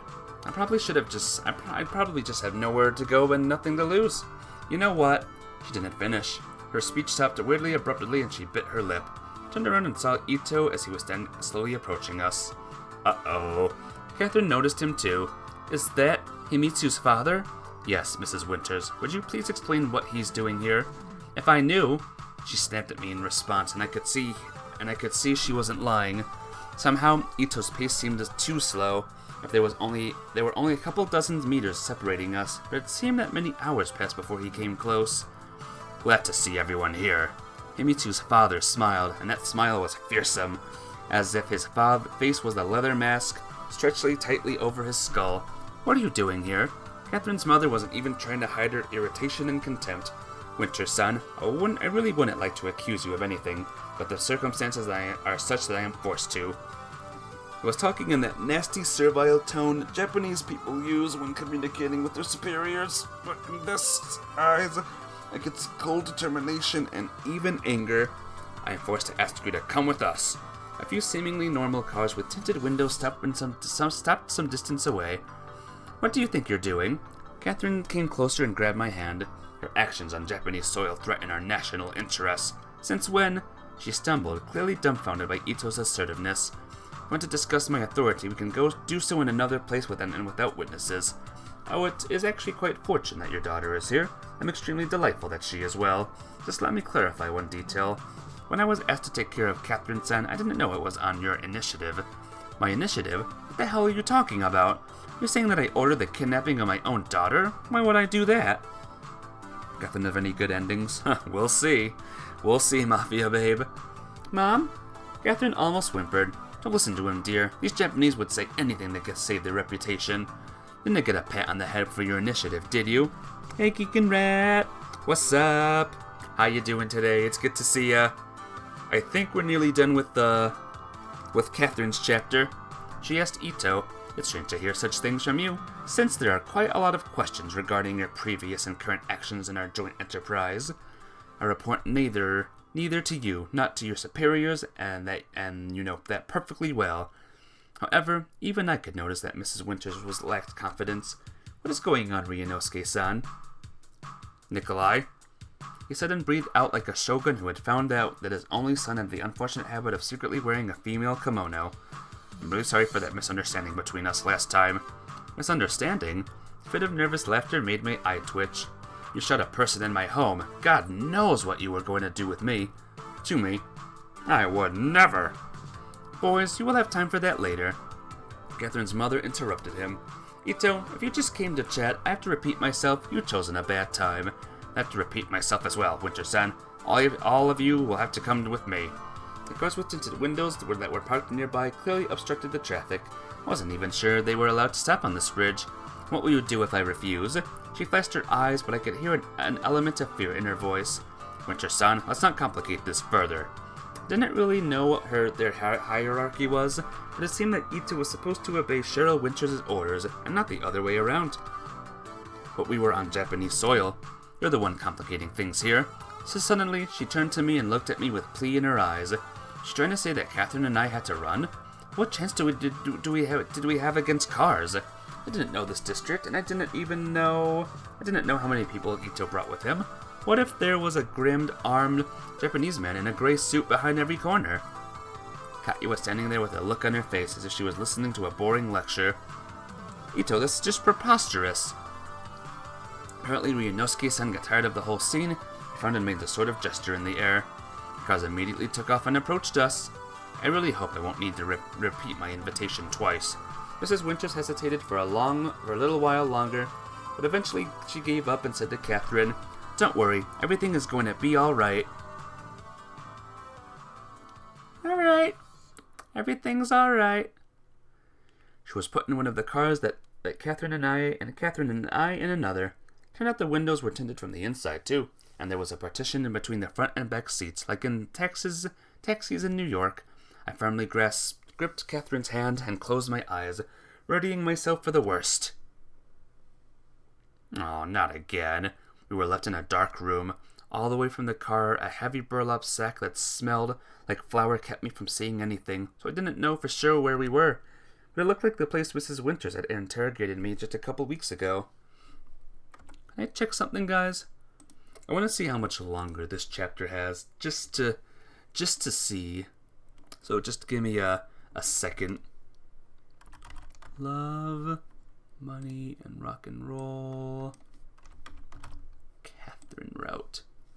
Yes, I would like to see how long this is, because holy crap, this is taking forever.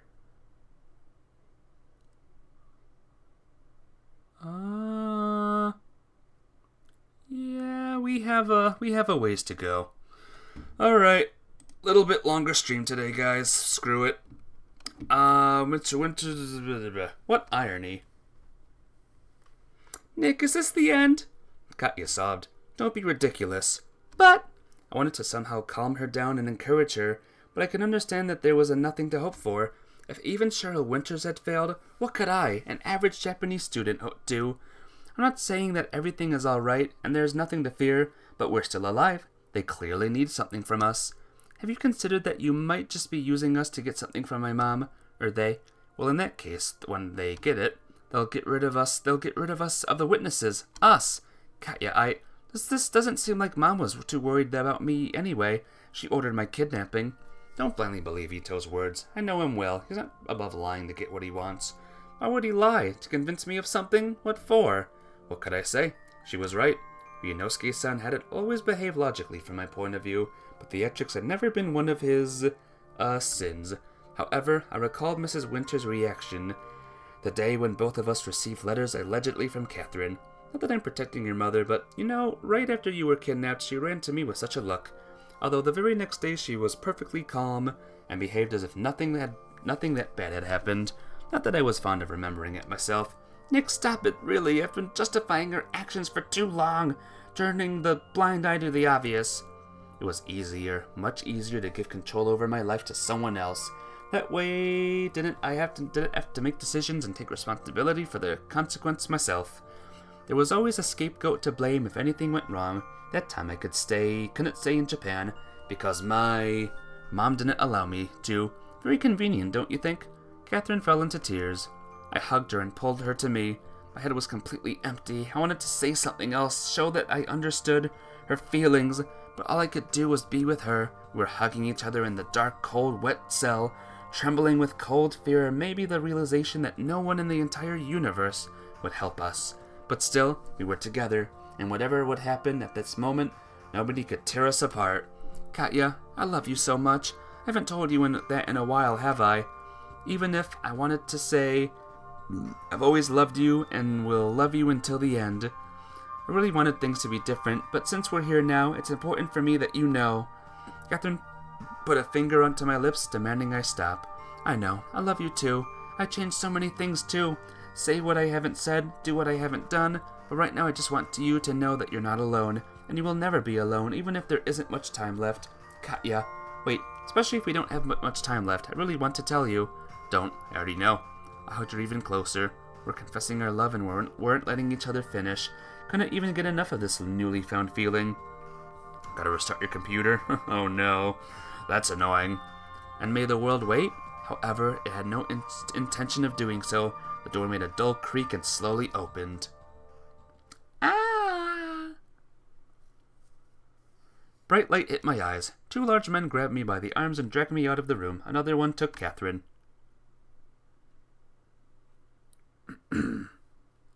We walked down the identical corridors to an interrogation room, and the doors closed behind us.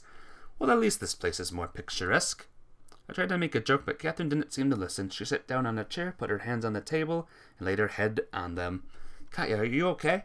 What do you think? Of course I'm not, she quietly said in a broken voice as if in pain. Sorry, I didn't mean anything. I just wanted to cheer you up. Thanks. She tried to smile. Heavy steps came from the corridor, familiar steps that evoked uncontrollable fear. My every muscle tensed like a string and just froze like that. I couldn't move as if crucified.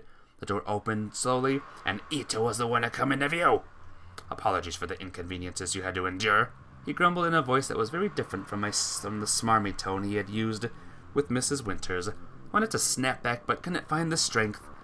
Ito glanced around the room. I saw a free chair and came closer and sat across from Catherine. I instinctively stood next to her and put a hand on her shoulder, as if the gesture couldn't protect Katya. Ryunosuke-san, why are we here? Don't you understand, Nikolai? He arched his eyebrows and looked at me warily. Didn't know how much time had passed since the incident on the waterfront, but Ito looked like someone who hadn't slept for several days. He had nothing to do with all your spy business. At least Catherine doesn't. Let her go. Really liked that, wouldn't you? It was clearly a mistake to bring this up immediately. After all, Katya could be used as leverage, not only against Mrs. Winters, but also me. And unfortunately, Ito still hadn't realized or even want to realize that I knew absolutely nothing. Ryunosuke-san, please be reasonable. Luckily, it's completely up to you. As if Catherine-san's destiny, I see she's not doing well. The sarcasm made me flinch. I involuntarily tensed up and firmly squeezed Katya's shoulder. She looked at me with surprise. You could do whatever you want, but we can't tell you what we don't know. Unless... Terrible guess crossed my mind. It's not the guilty who bears the responsibility, but the person declared guilty. Beck, welcome back. What if Ito just needed my testimony? Ryunosuke-san, if you want me to testify, if you release Catherine... Nick, don't you dare! Catherine jumped up from the chair and was about to lash out at Ito, but I stopped her. You bastard scum! All you slant eyes are subhuman! What have you done to my mother? Where is she? That's racist.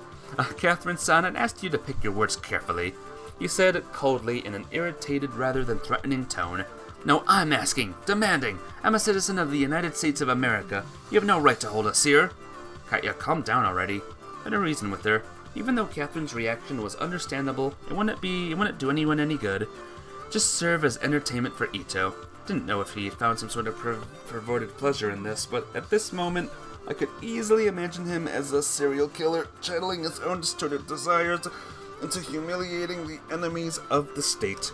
The only thing missing from this complete picture was a lethal cloak and a cap.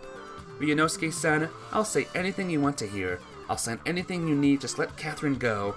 She knows nothing. She won't tell anyone anything. Just put her on the first plane to the USA and we'll never hear from her again. He sighed, squinting his eyes, and looked at me like a room he was about to clean up. I'm not a monster, Nikolai. Ito stood up, smiled, and walked back and forth across the room. After all, each of us does what they deem to be right. Want to protect Catherine-san, and you're ready to do whatever it takes to do so. You just saw 333. What does that mean? What do you mean? Meanwhile, I just want to ensure the safety of my country. In the end, we're not so different. But I don't kill people. Sacrifices are inevitable. It seems to me that you're not particularly upset by the fact that you weren't the one sacrificed. What about Mrs. Winters? Catherine seemed to have burned out after her emotional speech and was just sitting pointlessly staring into space. I think she didn't know the risk when she chose this kind of job. Very convenient, Ryunosuke-san. I flung my arms up in the air and smirked wearily. You always have an answer, an explanation to anything. And you're always right. When you aren't, you're acting for the greater good. Maybe if I ever get out of here one day, I'll become just like you. It really is convenient not to have to think about the morality of your actions. I would gladly see that. Suddenly, his face became grim, and the look of cold indifference seized it. Here. Took a few sloppily folded papers out of the inner pocket with his jacket and threw them on the table. Told you already that the safety of my country has always been my greatest priority. Sometimes it demands compromises, even if I don't agree with them. Picked up the papers with shaking hands and ran my eyes through the text. Permission to leave Japan. But why? You should thank Winter-san. He replied with an annoyance and took a step toward the exit. Sir, wait, what's going to happen to my mom? Catherine asked quietly. He just stopped for a second, but he didn't even turn around. He firmly grabbed the doorknob, opened the door, and he disappeared from our lives forever.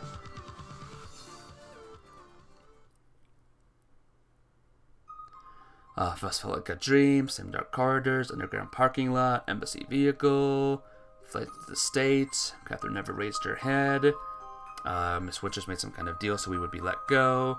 Everything was over. Could feel a bitter taste of defeat. Oh, Ito won. CIA, it did. Ito, the kind neighbor who I saw as at most an errant boy from the Almighty resident, playing a game of his own life, planning from the very beginning, jerking Himito into all this, has attempted to frame me for the Americans kidnapping Catherine, been spying on me and my parents for 10 years. They added it up. Finally enough to, through discreet sacrifice, break free of his grasp. Last time I'd flown was a very long time ago. Snowy Soviet state was left far behind us. Boeing looked like a spaceship, just shaking at its takeoff. Cruising altitude was flying so smoothly it felt like it was sliding off the rails. Only the expanse of the Pacific Ocean. Always trembled at the thought that it might of the might of this force of nature. You got a pet? Oh yeah, she got a pet.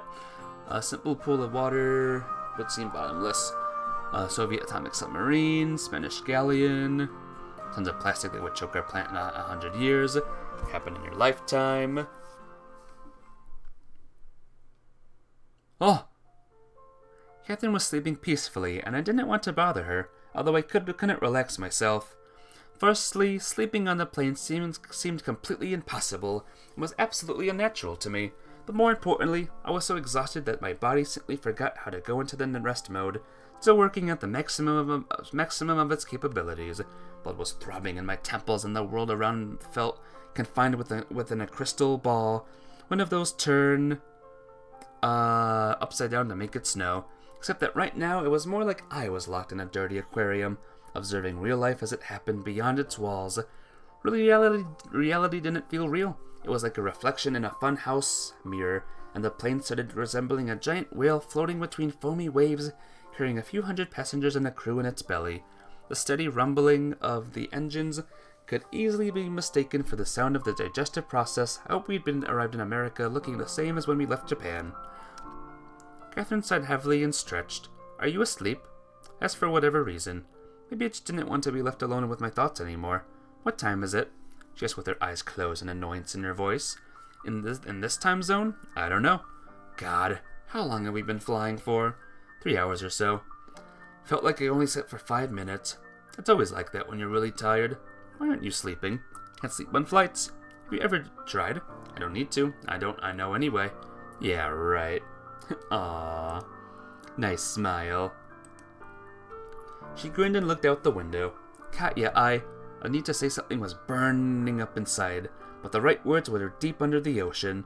First and foremost, I wanted to apologize, but I couldn't formulate what exactly I had done wrong. Of course I never existed in the first place, or if I, but that logic led nowhere, not even to a dead end. It was merely launching the cycle of introspection and self-hatred all over again. I'm sure your mom will be alright. The target is the state, not an individual person. What's going to happen to her after she does everything they need? That's called treason, you know. We don't know what they really need. It's not hard to figure out. Nick, I understand. Suddenly, Catherine's expression changed. I understand everything. Mom made her choice long ago, and it wasn't in my favor. But she saved us. The remorse of a criminal feels that on the scaffold can't lessen their sentence. Her words sounded cruel. But more importantly, did Catherine really believe that, or was she saying it because of everything she'd been through? It seemed like she'd just been turned a blind eye to obvious problems with her and her mother's relationship for too long, and the last straw led to a catastrophe, to a 180-degree turn. I still think resentment isn't the most productive emotion. We may never see each other again, Catherine said melancholically, staring at the loud, snoring man in the other row. Actually, we most likely won't see each other again. After what she'll tell the Japanese, there won't be no way for her. To be honest, Mrs. Winter's destiny here bothered me, much less than Catherine's mental well-being. But she still did a noble thing. You can't deny that, when nothing else could save us. I guess. Catherine shrugged her shoulders and immediately changed the topic. Do they have food here? The plane didn't just provide food, but also drinks. Thinking about it, Catherine had never had anything stronger than cola in my presence. But now she ordered a margarita and was slowly slipping on it, enjoying the taste. To me, it tasted like soda from a can, not even remotely resembling the bartender's masterpieces. What are you sighing about? Just thinking about everything I left in Japan. Doubt I'll ever be able to go back anytime soon. Himitsu? Why do you always... Fine, I thought about her too. Not really, actually, which was strange. I'm a human, Katya. Wouldn't it be surprising if I didn't? Relax. She laughed all of a sudden. It's okay, I understand. Actually, I was thinking about the bartender. His margaritas are way better than this. Well, you know best. On the other hand, we have a real whiskey in the US, not the fake Japanese stuff. How come you know that best? I'm afraid to imagine what you were doing there without me. Riding cows, dueling in the city square, and picking up parlor girls. Naturally, alcohol helped Katya relax a bit, but it wasn't a solution to the problem. I'd run away from home with nothing but a thin summer jacket. Yes, there was a house full of now meaningless junk and dusty memories left behind, but it wasn't what had been keeping me in Japan. Catherine, on the other hand, lost the only person she was close to, and a loss like that can't be compared to a pile of old junk. Of course, Himitsu also stayed back in Japan, but I'd made my choice and it would be stupid to try and keep a foot in both worlds when one of them was 1,000 of kilometers away. So you've got every skill to survive the Wild West, huh? You'll learn them too. Suddenly her smile vanished. Nick, I'm serious. We're not flying to Mars. Yeah, it's another country, but not another planet. I'd already forgotten to think about what I'd do next. My own life apart from Catherine. Not that I have much of a choice. Don't say that. Sorry. Here you go. Now I feel guilty. Want another margarita? You're trying to get me drunk. The thought did cross my mind. And what do you intend to do with me? What if I'm so drunk and accessible? All of a sudden, Catherine got closer to me with very direct hints. Katya, come on, not here. Fine. She grumbled, dissatisfied, and moved away. To be honest, I also don't know what we'll do next. At one point, we'll try to imagine the future. Made plans, but it's not like it's going to be like that, is it? Not at all. I don't mean that things will be worse, just different. Like when you pull a random book from a shelf in the library with a vague idea about its plot and only realize that the book is actually not like that at all, only when you reach the middle. I don't think it's possible if you're alright in the head. You've just never been to a library in your life. Well, first of all, I have. Once or twice, maybe. But you're grumbling just like Kimitsu? Like an old lady. What? Catherine turned away from me and looked out the window. Okay, this is funny and all, but what are we going to do when we get to the USA? The Japanese said that we'd be met at the airport, but I hadn't the faintest idea of what that could mean. Would we be sent to a secret government prison as accomplices to a traitor of the fatherland? Americans appeared more human than Japanese at first glance, but tell that to the residents of Hiroshima and Nagasaki 40 years ago. Besides, I wasn't un-American. Nowhere close. I'll call Grandma. She has a big house in... It's not what I'm talking about. He interrupted her. The margarita I drank was giving me a headache. To the Japanese, I was just a Soviet spy. A real or potential one. Doesn't matter. They treated me the same. I don't have any reason to think that Americans will be any better. I don't want to be all doom and gloom, but... Nick, just think about the book from the shelf. You're trying to guess the end without even reaching the middle. Maybe it's not the book you think at all. Now, Catherine was trying to calm me down. The mood on this plane was changing as fast as the time zones. In any case, I won't let anyone hurt you. You've been protecting me, now it's my turn. I wanted to say something sarcastic at first, but I got embarrassed and looked away. Either way, won't be able to escape a serious conversation with your intelligence agencies. I'm sure they'll at least won't keep us in a cell like that disgusting guy did. You two made an impression on you. Not on you? I've known him for 10 years. That's what surprises me. Well, like you just got used to a person and stopped feeling the threat coming from them. To be honest, I had never felt any threat from him. Maybe if Catherine had met him under different circumstances, she wouldn't think this way either. Who did Demitsu take after? Are you sure she's not adopted? After her grandma. I smiled dumbly. Not to be like my grandma too. She's very different from my mom. Or my mom is very different from her. Anyway, you'll meet each other soon. Looking forward to it. Said that and felt exhaustion virtually cover me like a blanket pressing me into the seat. This was far from the end. It dashed down a roller coaster slope and we were now slowly climbing to the top again. Didn't appear like the ascent would be a long one, but who's to say an even deeper abyss wasn't waiting on the other side of it. Nick, you look down. Just been thinking of having another drink. Maybe after that, maybe another after that. But then didn't want to. I'm going to cast my lot in with an alcoholic. Cast your lot? That doesn't sound like you.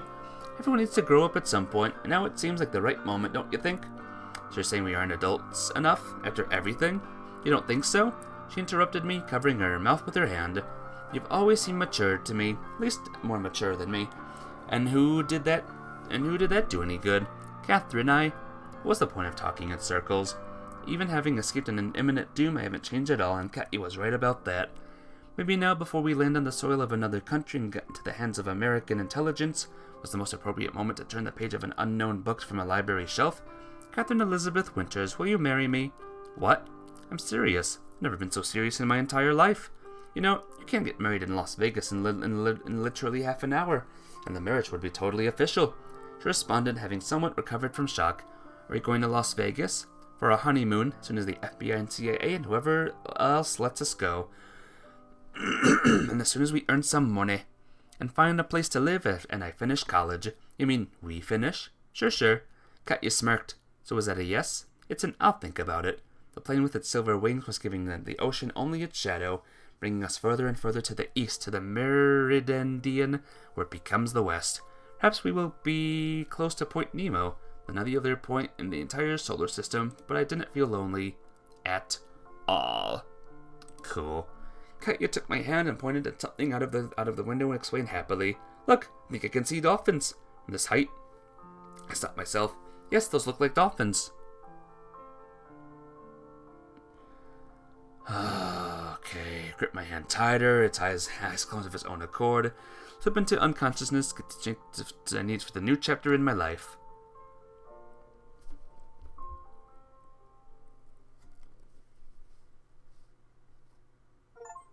And we're done.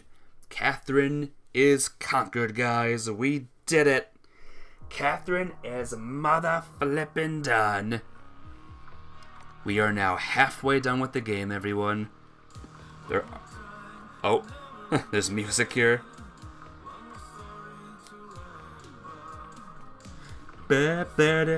Copyright claim. But I'm not gonna cancel it, cause I don't wanna be copyright claimed. Alright, guys. Hope you enjoyed, that was adorable. I'm glad you liked it. No, not settings. I'm glad you liked it. Let's see everything again. Lots of music is done. Lots and lots of musics. Lots of more backgrounds are done. Nearly them all. And lots of these are nearly done too. But there's still a lot to go though. Well guys, I hope you had a good time. Made a fan art of a Digimon. Show me next time, number 13th. I'm gonna end stream now. Thank you all for stopping by. I'm going to start a new game, and I'm going to get to a point where there's new dialogue, and we'll make some progress tomorrow on girl number 3. So look forward to that. But yeah, take care, guys. What game? What, tonight or tomorrow? Or what girl? I don't know. I forgot what we were talking about. You share it on Discord? Alright. But yeah, take care, guys. Love you all. Have a great day or night, and I'll see you soon. Bye-bye!